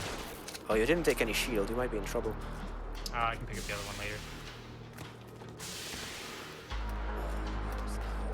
Oh, geez. You're good. I'm Let's good. not have a let's not have another that one map with the tentacle. Last bit. Nah, don't worry. Yeah. I'm fine. There we go. Okay, we're those loading times. These maps, the Gonark lair maps, are some of the biggest and most detailed. Even though it doesn't look like it because we skip so much of it. Like here, where with a single Tau Cannon boost, we skip about 80% of this map. And now coming up is just the final Gonark fight, which we will skip using this really precise setup. There's a little bob on the ground of that pink purple fluid. We aim at that and then set up 2 satchels. And what that does is basically, because Gonark is so thick, the developers had problems sometimes getting her to move through these corridors. And so they disabled collision on this little piece of ceiling of that corridor. And so we boost through it to get into the aforementioned displacement land. And then we just, if you look to the left, there's the boss fight arena. But instead, we'll go here. There's a little invisible wall, so Johann's gonna boost over it with the remaining 2 satchels. Let's hope he has enough health. Okay, I think he's fine. Yeah, this is another, this one and the first Gonark skip are both allowed in the no clipping category. So this Yeah, one you're is as not- well for the same you're not- reasons. Yeah, you're not See, stuck in anything. Yeah, the But roof you he went goes through over is the roof you went through doesn't have collision. So yeah. You're not clipping it. Yes. Oh, you're not clipping. And now he hits the level transition trigger from outside of the corridor because it sticks out, and we will be coming into Interloper, I believe. Yep. So this is Interloper. This is probably my favorite map in the game. I think I have more runs in this single map than the entire rest of the community combined. More or less, the way it works is we save delete, we get explosives, we use those explosives to blast us to the end of the map. Then we're at very low health by the end, so we save delete again, rinse and repeat. Right here, there's a sort of village here with some Vortigaunts. That's very interesting and honestly a really cool part of this game. I don't want to spoil anything, so we're just gonna skip right past it.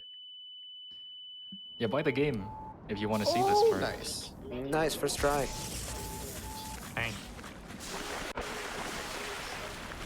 So that's actually a strat that Johann improved on a little bit. We always did three satchel boosts there, but the old route took a little bit longer, and Johann found, I don't remember if it was on purpose or by mistake, that you could actually slope off that little, whatever that is, jettisoning out of the wall and Yeah. skip over the whole area. Johann, was that intended? Yes. Of course it was. Yeah, we used to like boost and like slope off a really tiny slope on the floor underneath it, but I'm like, wait, this rock is like really big and it's like at roughly the same height. I was kind of just like trying the boost and trying to get a really good one, and I got too much height, and I'm like, this is very easy to slope off of, and it's significantly easier than like the fast strat that we used to do. Most people wouldn't even bother and just go for a really slow one. Coming up is the Gargathon map, and I would like to use this opportunity to shout out the composer of the game soundtrack, Joel Nielsen, and the amazing songs made for this game. It's gonna be a banger. I think we should give it a listen. And the female voice is his wife. Exactly. Meanwhile, listen Johann's if I gonna mess these attempt up. some really cool boosts and slopes. Oh jeez, I saved way too late. Do my save strat. You know you want to do it. No, I could Just never. do the- I can't. just- I just can't do the submit to entire the map Kodak in approved full. strats. True.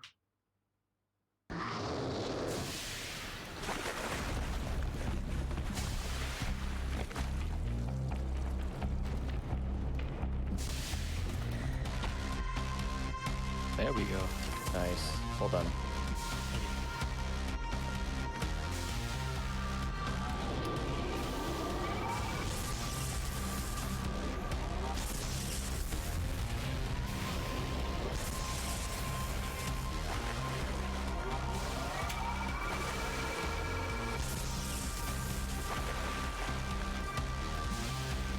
Very smooth.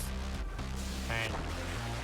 Okay, now Johann's gonna be entering sort of the final part of the game, which is the Nyland's Tower and the factory where he creates the alien army. Here we're gonna do a funny little trick called a quick satchel. Basically, if you throw a satchel and immediately detonate it, normally there's a bit of cooldown between throwing satchels, but the game will just let you immediately throw a second one. And so we can use those two satchels to very quickly boost us through this tunnel that's usually awful to navigate through quickly. I only got one. Okay, that's fine. Yeah, so if you hit the right, if you detonate the satchel too soon, it even cancels the first top, and so then you can't do the next one. Here, I'm going to try. I didn't get it. That's okay. It's not the most interesting to watch. Basically, this door here appears, and if I'm fast enough, I can boost myself through here and get stuck in this door and then clip through the floor underneath there, which saves me waiting for a little Vortigon to open the door. Also, here I can use the Tau Cannon. It has a special property of being able to shoot through material sometimes. Blow up a barrel on the other side of this wall. I think you're a little low. There we go. There it is. There we go. That took a while. Yeah, oh jeez. The Tau Cannon is a little bit it doesn't have like perfect nice. first.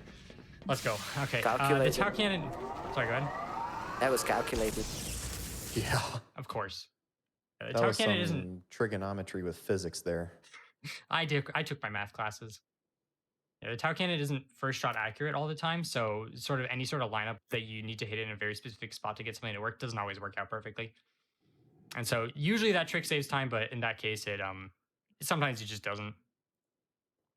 Which is fine.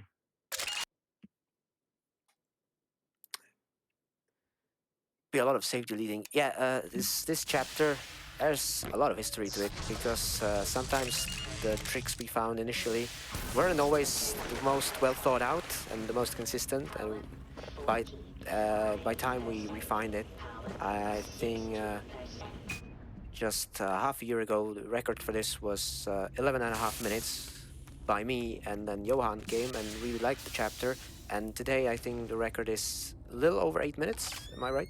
809. Yes, which is a big time save, 3.5 minutes. And this is one of those improvements, because what we used to do here was so stupid. We planted 4 trip mines and a satchel and boosted basically horizontally straight into a pipe, and we just hoped that it would randomly bounce us upwards. But this is so easy. Hey, I comparison. found that. I 283 was is found very good at finding questionable strats. Especially in questionable ethics. Yep. All right, so this next strat here is one found by a runner named T-Mob, who's also been an incredible influence on this community. It is 100% a swag strat, and Kovic is gonna yell at me if I don't get this within the first couple of tries, so we're gonna hope for the best. I'm gonna yell at you if you don't get it the first try. No pressure. Yeah, no pressure. I'll do my diddly darndest. Yeah, so what Johann's going to do when he goes flying through the air here is start tapping his use key, because that actually slows us down a little bit, as opposed to holding your backwards key, which Oh my cancels God. the momentum. What? Let's go. Hole in Wow. 3, I guess. Are you a golfer? I guess so. I should give it a try. Maybe that's my future career. That's where I find fame. Is it time for a PGA tour? That was a hole in one. Jesus. Oh, I did not angle myself properly there. Little teeny tiny slope boost here to get to the toppest platform. There we go. Nice. And now coming up is, of course, another explosive boost, and this one is probably the biggest skip in the game in terms of content skip, because this map is absolutely massive and there's a lot of traveling on conveyor belts and whatnot going through the factory, but we just boost over that one huge wall and go straight into this vent, and this is actually hitting the level transition trigger from the other side than is intended, so once he save deletes, he's gonna climb out of this vent again and continue on his way. Yeah, it's a very long map. No. While I do claim to be the king of interloper here, this is probably the one map where I do not have that title. I have very little health. Oh god. Actually, you know what? Safety, let's Yeah, go! Safety. Look Especially at that especially in a consistency. very recent run. Yeah, I lost so much. My last PB, I lost a bunch of time here. It's just you have barely enough health to make this stuff work. There we go. Oh yeah, our man here, Johann, recently got a 109, the Nice. first time in Black Mesa's history. And it was during his GDQ practice. And Yeah. Zen, Interloper in particular, was, oh god. I was on a 108 pace and I left at like one, and the run closed at 109:59 seconds. So, and that room was a particular big time sink. So yeah. All right, now we have time for one donation during this loading section. Yeah, sounds good. $10 from the Mog Miner. Says, fun animal fact. Did you know that Moogles are a 3-week character design between moles, bats, and awesome? Let's get a donation train for Celeste Madeline going. Kupo! Kupo, of course, is Moogle for choo-choo. Let's get it going. All right, so coming up here is a strat that I love, that I like to call Shower Glitch. And then, so basically, if there's these little showers that I stood in earlier, they'll heal you and give you armor. If I save load, I might not get it here, but if I save load and the tick basically that I leave that healing area, I will keep the armor regeneration effect even when I leave. So you see my armor is regenerating, which I will need because I need a bunch of health for this next area. Oh, Please nice. no. Oh. Almost first try. Yeah. There's a little cutscene waiting for Vortigon to open a door here, and if you're Nice. you have like enough time to like try that boost, like and fail it 3 times before you're actually needed. All right, guys. Let's see. Chat, get some pogs in here. This is big boost time. Will he make it first try? Will he get the full send? Let's find out. Fun fact about this boost, I found it, and it's one of the most it's just notorious skips in the entire game that can send your run down the drain. It's probably the biggest boost in terms of vertical distance as you traverse 7,000 units up in the air, as Johann's trying to do here. And it's also skips quite a lot of very boring puzzles. As you can see, oh, can you make it Oh, so Oh, close. We can save Oh this. my goodness. salvageable? Maybe? Oh. Maybe if I. Yeah, Ryan is 3. Oh, racing. it's okay. We're It's good. definitely We're good. possible to save it from here, just probably he hasn't done it in a while. This Yeah. Oh, there we go. Oh my Back up. god, there we go. Oh, he did it. Saved. My nerves were shot. Wow. There we go. There's some shields blocking our way up here, but turns out we can just airstrike around them if we're, you know, decent at this game. Let's try that again. There we go. So sometimes you can get what's called the full send, where from where Johann boosted from to where he just got, you can get that in one boost. We call that the full send, and it happens very rarely. It is very hard. There's not, the setup itself isn't perfectly consistent, so the inputs aren't always the same. Generally, what determines whether or not you get it is basically quick reactions and quick air strafing out of the way of different things. Yeah, And because so, as you saw, there's a yeah. lot that can block you there. All right, now we're on to elevator map. This map is an adventure. We had a lot of fun, me and T-Mob, finding the route to skip this whole thing. It's also very hard though, and so I'm gonna let Kovi explain what happens here. So basically, the initial idea for any tricks in this map, which is an auto-scroller, there's a really, really, really long elevator, and you have to ride it to the top, and you get stopped on your way 3 times by aliens, which you have to kill in order to progress. And the initial idea was to go to the top 4 platforms, which for some reason are not stopped by the last alien encounter, and that way you could save a minute. And then, as Johan mentioned, him and T-Mob, they looked into boosts in all of the stops, and they eventually came up with a route that lets you go directly from each encounter to the next, and then therefore you can avoid using the elevator at all, because you just go straight into the exit at the very top, using every explosive you have at your arsenal.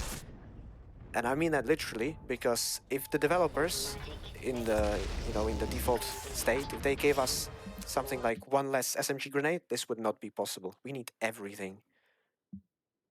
Yeah, nothing is spared in this last little bit here leading up to the final boss fight. It's also very tricky. Like, this is the hardest map in my opinion. Yeah. You might, Johan, you might have to do it just backups. Absolutely not. Okay, never mind. Oh, geez. Oh wow. This is first hitting- one is the hardest in my opinion. Yeah. As Yeah. well. I'm not hitting a specific slope behind me that I need to get just the right amount of height. There's no way that works. Yeah, okay. Oh god. I might have to just reset the setup. Nah, I got this. Watch this. Can he save it? Come on. You can do it. Maybe? No! Oh. Ooh, displacement. Okay, I know what I'm doing wrong now, I think. Yeah, displacements get a lot of bad flack for things like that. Just killing all your speed at once. Oh. That wasn't Ooh, the thing I was And it's doing not wrong. always something like a displacement that's visible either. That's the tricky part. Oh, that's they a bit can far. help. That's a bit far. Yeah. I just want to That's see how fine. it'll go. Okay. Dang it.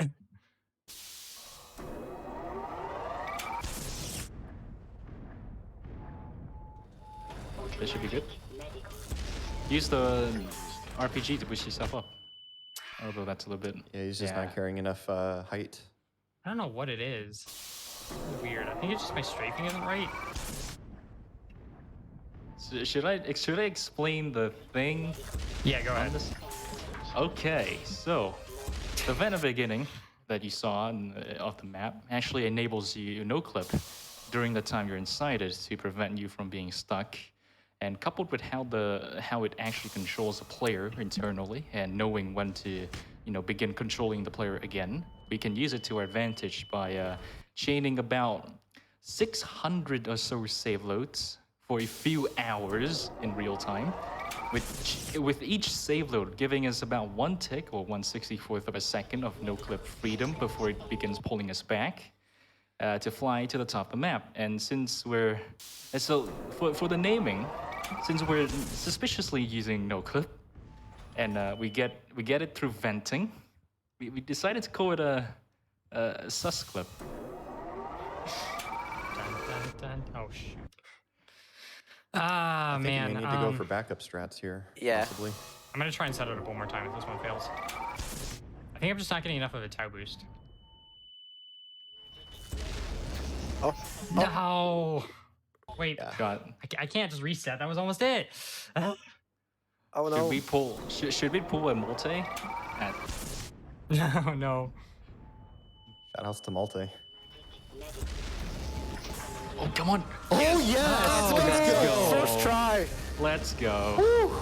So that run in and of like that specific. Oh, Johan, you did not. You did not. don't worry He's about got it. to save. I He's saved. got to save. Oh, It's not thank me. God. That strat in particular is probably one of the biggest things that made like a 109 pretty reasonably possible. Because it, in and of itself, I think as Kobe was talking about, it saves like compared to just like normal strats, this map takes like 5 minutes, and I think the gold for this map now is like 215 or something like that, which is insane.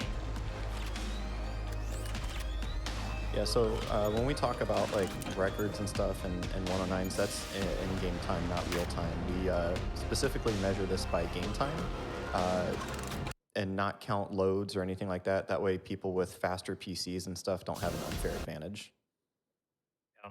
So that was a mistake. I intend to save load there because you can kind of like strafe while the game is loading. We gave ourselves shower glitch there again, because we're going to need that, because we're going to go for another huge boost, and the boost is so big, this next one, that we actually need to heal while we're doing the boost. Otherwise, we don't have enough HP to make it. Here we have to destroy some generators to open a door. A little bit close on HP, but I think we should be fine. It's not speedrunning if you're not cutting it close. Yep. Who needs HP? 4 HP. That That's is plenty. 4 HP. Oh my god. Now we're going to heal up to full. Johann von Madman.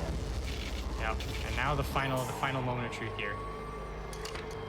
So this is what Johan and Kovic were talking about earlier, where we are going to use every last explosive in our arsenal, and hopefully we'll get the full send. Did you We better get the full send. There's not really a backup. Oh, did you? Oh, you're not gonna use the setup. No, I haven't learned it yet. Just gotta send it. Oh no, the satchels. The I satchels. switched off. Yeah, I switched What off. happened there? I switched off my satchels before I detonated. Yeah, that can happen really easily when you do this. It's really disorientating to detonate these satchels at the correct time. That was questionable. Ideally, I hit the central column because like air strafing around to get like near a wall that I can boost off of is very difficult. And they're not the smoothest surfaces either, so we could like get stuck on them. Man! No, jeez. These Guess I'm satchels choking. are such a problem. Oh my god. Yeah, just gotta hit one button. It's that easy. Just one button. Here we go. Come on. Can we do it? Come on. Yes. Yes. He's done it! There we go. That's Nice. the Finally. interloper elevator. That might actually be faster than vanilla. So Yeah, this map that barely. he's transitioning into is another map that you actually cannot save delete on. There's no default position, and you'll spawn in with no weapons, no armor, and no suit. No nothing really. So it's generally easier for us to remember which map you can't save delete on versus the ones that you can. This map also is a little bit intensive on the graphical stuff, so you're going to see some frame drops almost certainly. They'll go away after a moment. Oh yeah, the vista to the final teleporter is notoriously very heavy. All right, lovely people in GDQ chat. Let's get hype. Let's go. Final boss fight. No clip incentive ending has been met, correct? Yeah. Yes, it has. Yes. We're gonna Excellent. Give this beautiful man all your love. This is it. This is All right. Kovic's child. Yes, it's gonna go quite fast, so I'll explain it while he's focusing on killing this boss extremely fast. So the fight has 3 phases. In the first phase, we have to destroy 3 spinning crystals that are above Nyland, which are powering his shield. The fastest way to destroy the spinning crystals is with the rocket launcher. Here, Johan is doing a trick to reload the rocket launcher quicker by switching to a different weapon and doing a quick save and quick load to instantly reload it. He's gonna do the same with this spinning crystal. And then, because the rocket launcher only holds 6 rockets in reserve, he'll destroy the 3rd one by doing a nice boost and firing some SMG grenades right into it and destroying it with the glowing gun. Now the shield is able to be penetrated, and so we'll fire at Nyland with the glowing gun, which does the most DPS, as it turns out. And after he's dropped under 200 HP, he's gonna summon 3 more crystals to heal him. And we placed satchels earlier next to all those crystals to destroy them all in one swoop. Now this trick is actually sort of intended by the developers because you get an achievement for doing that. And now he's in the 3rd phase, and now he just go all out, firing on Nyland. And when his health drops to, I think 1, he's gonna open his head, and there's gonna be a crystal inside it. And when that Time's coming up crystal here. is destroyed, it's gonna be time. Here we go. Oh, good angle. Good Time. angle. Time. Here, Nice. no clip. Gotta get it. No clip ending. There we go. Gotta get it. Nice. So that we gotta free the snarks. Free. All right. So Run that free. no clip didn't look too particularly interesting, but the fun part is just starting here. Yeah, we'll show you why we call it no clip ending in a second. So something about the edge of that that like boss arena, as well as a rock hitting us, gives us no clip. And the nice thing is, we get to keep it. So we have no clip now. We can just fly off. Yeah, G-Man, Yeah. don't know him, never saw him. Never met him. Who? What's a G-Man? I don't know. But we can go over to this. So basically, this is like the whole G-Man cutscene area. We can kind of just freely fly around it. It'll teleport us around at some point. We can actually pick up an SMG launcher, which we're not supposed to have here. That's a little fun thing we can do. We can draw smiley faces with it and whatnot. Oh yeah, Or we you went know, through. G-Man. We went through the Take void matters. now. True. Doesn't matter. The run is over. The run is over, guys. Yeah. We did it. Yeah, this is outside the run. We can do whatever we want. GG. GG, Johan. GG. Well done, man. GG. Well done. That was an interesting run. What was the final time looking like? Oh, I don't think marathon runs are always RTA. hard. Oh, yeah. Well, GDQ time is 1:54:45. What's your IGT looking like? In-game time, we got 121, which is, over 10 minutes off the world record, but no big deal. Bro, you beat my PB by like 4 minutes. Yeah, well, it's better. Oh All right, man. well, this has been an amazing experience. I'd just like to take a moment to shout some people out. So obviously, shout outs to the Black Mesa speedrun community, T-Mob, xCape, Table, Nixler, Captain Sarlo, Knight, Lemons, Phantom Dragon, Big Man Funny, all fantastic people. We all have a good time gooning out, talking about this game. If you're interested actually in running this game, Kovic and myself have been recently working on some guides, which is nice. So some guides for a lot of the levels. We have a few left to do, but I think we have over half the game guided out at this point. We have a Discord, which hopefully someone can spam in chat, as well as a page on speedruns.com. We're a new but enthusiastic community, so runners are welcome. We like the competition. All times. It's always a good time. And you can find me over at Twitch TV/Shvok. Kovic, where can people find you? Twitch TV/TheKovic. I'm planning to stream in the near future, so hang out, please. I like chat. And 2838. And me, I can be found at twitch.tv/this is2838, and I haven't streamed in a year and a half, and if somebody can knock my PB of 125 in-game time, I will begin streaming again. So That's coming. I'm on the cusp of it, so come on, man, I need to stream again. We also have a segmented run of the game that we've currently been working on. Well, I say we, it's mostly Kovic and, well, it's mostly everybody except me. I have not done my due diligence, but if you'd like to join that, you can find that in Discord too. And also just one thing I want to say is the last year has been like particularly rough for a lot of people, and I'm just like really grateful for this game. Sort of got me through a pretty rough time, and I'm just really grateful to the entire community and everybody who supported these runs, because it's meant a lot to me. amen. And yeah, and so just so sorry. it's meant a lot to me. It's been a fantastic time, and I wouldn't trade that for anything else. And yeah, so that's about it. Stick around and watch Muty's run of Half-Life Opposing Force. It's going to be fantastic. That's about all we got. Bye-bye. Thank you. Bye, everybody.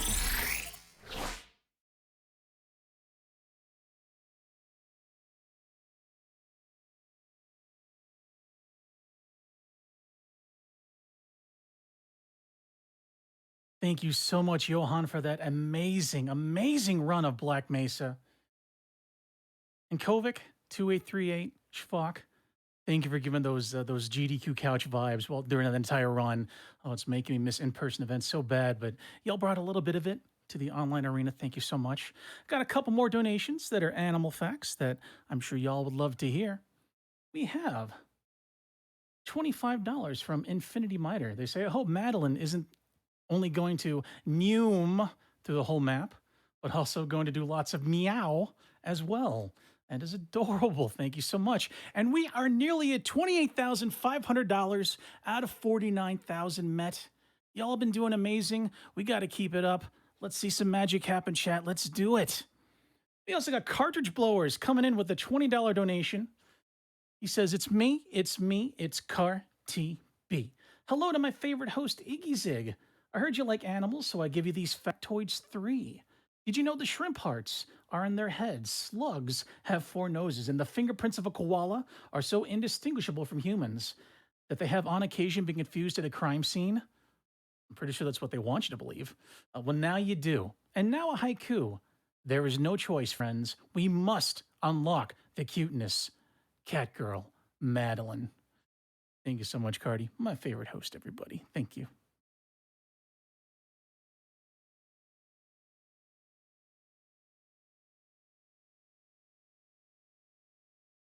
We also have a $250 anonymous donation saying animal fact. Donate for Catgirl Madeline. Yes, please. Please do. I do appreciate it.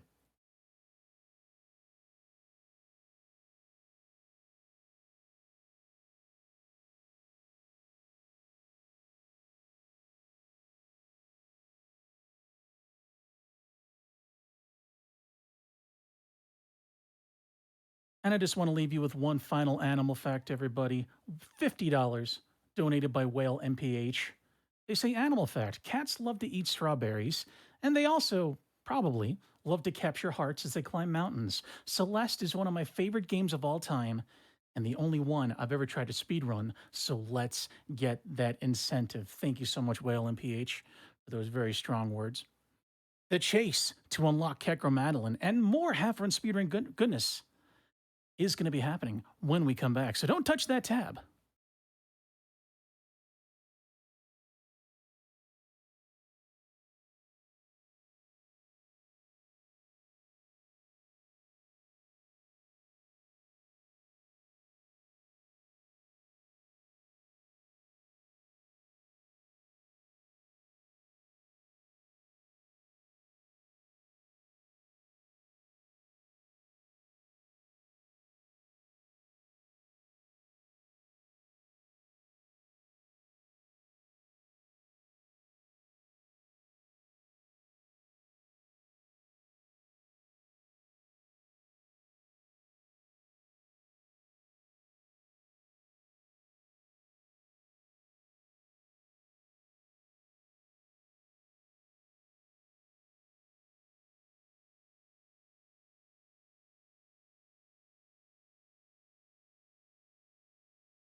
What's going on, everybody? Welcome back to Summer Games Done Quick 2021 online, raising money for Médecins Sans Frontières. We're going to be hopping right back into the Black Mesa Research Facility very soon as Muty gets ready for his scriptless run of Half-Life Opposing Force, the expansion pack to the original Half-Life. It is a brief, but nonetheless precise, execution-heavy speedrun with non-stop tricks and tech. But my man Muty, he's got it covered. You're all in for one heck of a show. And it is coming up in just a little bit. But first, a word from our sponsors.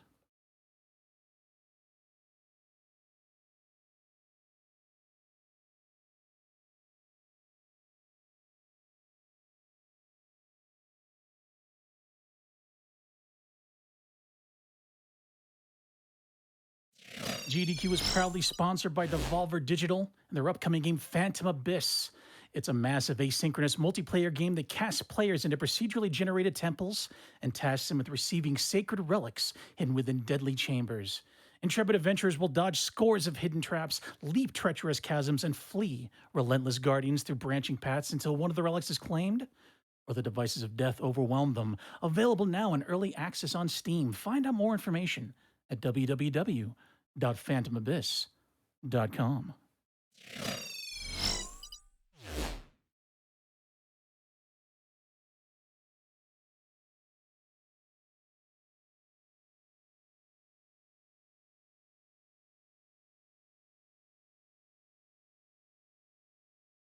And those animal facts are still coming in. Cassran, with a $200 donation, says here's an animal fact. Recent research shows that corvids know and can think about the content of their own minds. And here's another animal fact. Crows think catgirls are cute. Let's see Catgirl Madeline. Chat, you were coming out. We are nearly at $29,000. We have crested that hill, and we're about to make it. We have what? An interview segment, a really short run, maybe some sort of pricing going on. But that is all the time we have. I know you guys like to wait to the last minute, but this is it. This is the last minute. So let's make Flygon a very happy lady. And let's get that Catgirl Madeline incentive in.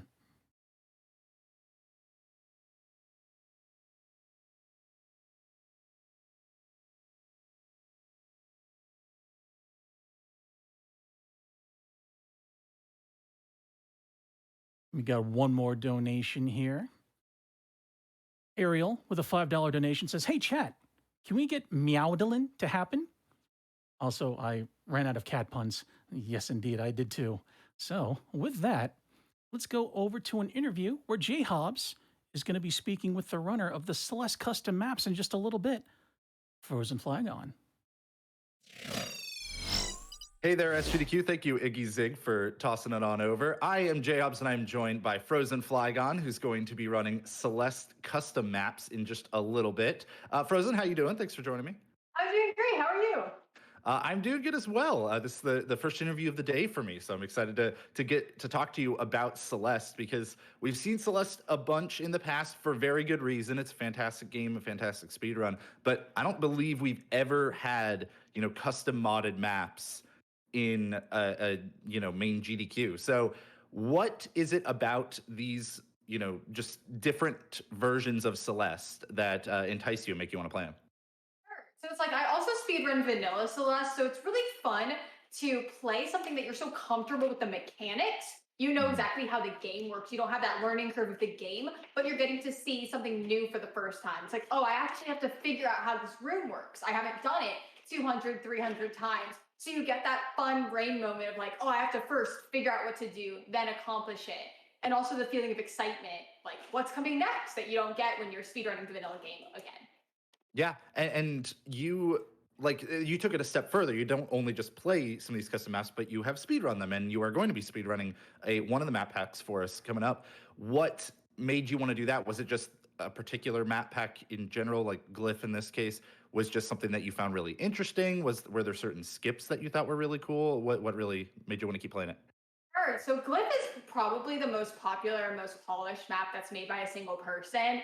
What I love about it is the music, the aesthetics, and also the gameplay just all blend together to make an experience that could have been Celeste in an alternate timeline. And that's why I love it so much. And also, there was a decent amount of speedrunning that already happened, so I didn't have to route a ton of it for at least the main pack.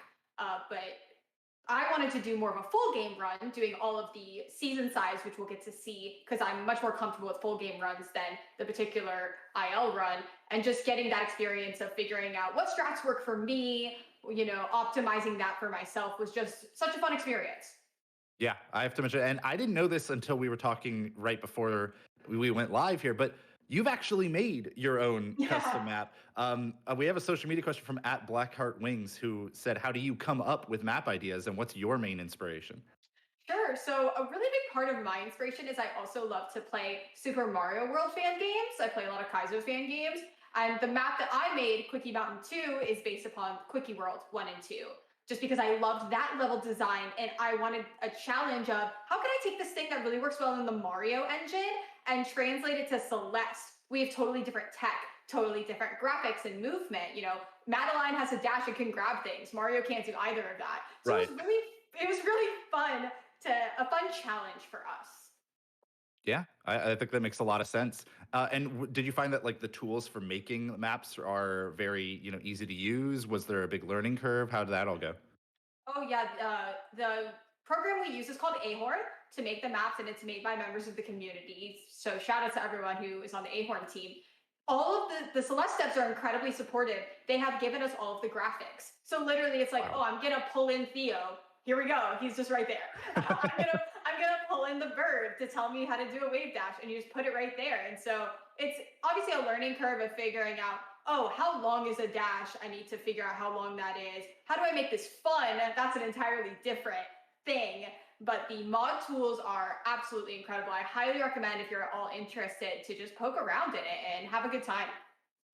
Yeah, I think more people need to try and experiment with these kinds of things so that we can always just keep getting more and more content and new ideas.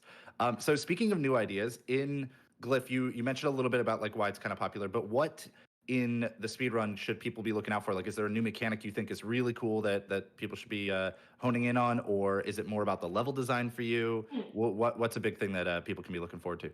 Absolutely. It works really well that we're coming after like the Half-Life kind of block. Tangentially, there's portals in Glyph. And so we're going to get to see the transition from one room to the next instantaneously as we go through portals. And there's a lot of speed tech that actually goes along with that, because if you enter a portal and there's a spinner or a spike behind it, you'll go through it. And so if I know what room's coming up next, I can do a diagonal and just like skip an entire barrier of spinners. We're going to see that a few times. And so it's like, it's not something that you would know when you're playing through it casually, but we can absolutely utilize that to our advantage. Awesome. Yeah, I gotta love thinking with portals. Yeah, it's totally, totally changes everything. Now, when you're not speedrunning Celeste, you are occasionally tackling some other projects like the Hamtaro series and the Powerpuff Girls series. In fact, the latter you actually speedrun at a Frame Fatales marathon before. Why don't you tell me a little bit about why you like running those, and also a little bit about the marathon, Frame Fatales? Yeah, absolutely. So Celeste is a very technical game, and it's also very hard on my hands. So I'm not able to play it as much as I would like to. So instead, when I want to speedrun other things, I go entirely the opposite direction to like cute cartoons, because those are games from my childhood, and it's a lot less competitive, a lot less intense, and I can just kind of have fun with it. And in terms of showcasing it, at Frame Fatales, that marathon allows me to just, go outside my comfort zone and just showcase a bunch of fun games that I love to play. Awesome. And a little bit about the marathon. What is Frame Fatales for anybody who's not familiar? Sure. So yeah, I'm on the admin team for Frame Fatales. It's an all-women speedrunning marathon that happens twice a year. And we have a marathon upcoming. We're actually going to be releasing the schedule shortly after SGDQ, which is super excited. So if there's any women in the audience who would love to volunteer, we are in need of all the people who help make this marathon happen. And we would love to have you, and also just, build that community where we can meet each other and lift each other up, since a lot, women are underrepresented in the gaming and speedrunning spheres. For anybody who wants to join the community, where can they find, the ability to do that? Sure. The Frame Fatale Twitter, at Frame Fatales, just put out a tweet that says, if you want to join the server, feel free to DM the account, and we have someone adding people right now, actually. I just saw like 20 or 30 girls, 20 or 30 women come into the server. So it was awesome. Awesome. And I got a sneak peek at that schedule, and it looks really, really great. So people, please stay tuned for that. Now, I could talk to you about Celeste maps and random Powerpuff Girls for so long, but we are pretty much out of time. So I want to hit you with one last quick social media question from WitchCat Affy. What is your favorite song from the Celeste soundtrack? It's a classic, and I know it's hard to pick, but I figured we'd get that one in there. For me, it's not really hard to pick, because I'm primarily a Farewell speedrunner, and the final song of Farewell is the reason that I love this game and speedrun it so much. Is being able to get there, and it just hits you like this is the end of the game. This is it, and it's the longest screen in the game. It's 2 minutes long. And it just builds and builds and builds. And once you're done with it, the game exhales like with you and stops with you. And it's just a beautiful experience. So the track Farewell is my favorite by far. Great answer in a game full of just amazing tracks. Yes. So I think for a lot of people, it's good that you're able to hone in on one, because I know I'd be between like 3 different songs. Well, thank you so much for talking with me, Frozen. And again, everybody, please tune in for the Celeste custom maps, Glyph all A sides, if I'm not mistaken. Tune in for that in just about a half an hour after our next run. I'm going to let iggyzig take it back and take back the mic, that is, and keep enjoying Summer Games Done Quick 2021, everybody.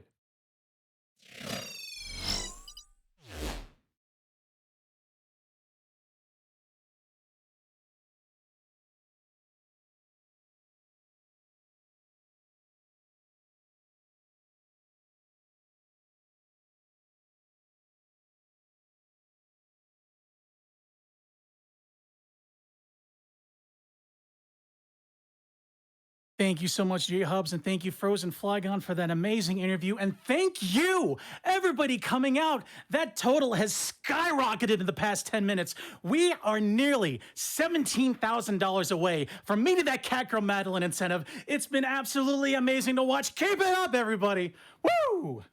Oh, all these generous donations to make it happen. Got $25 from Athigo Sophos. They say, make Madeline a cat girl. Make everyone a cat girl. I agree. Cat girls for everybody if we make this incentive. So let's keep it going, everybody.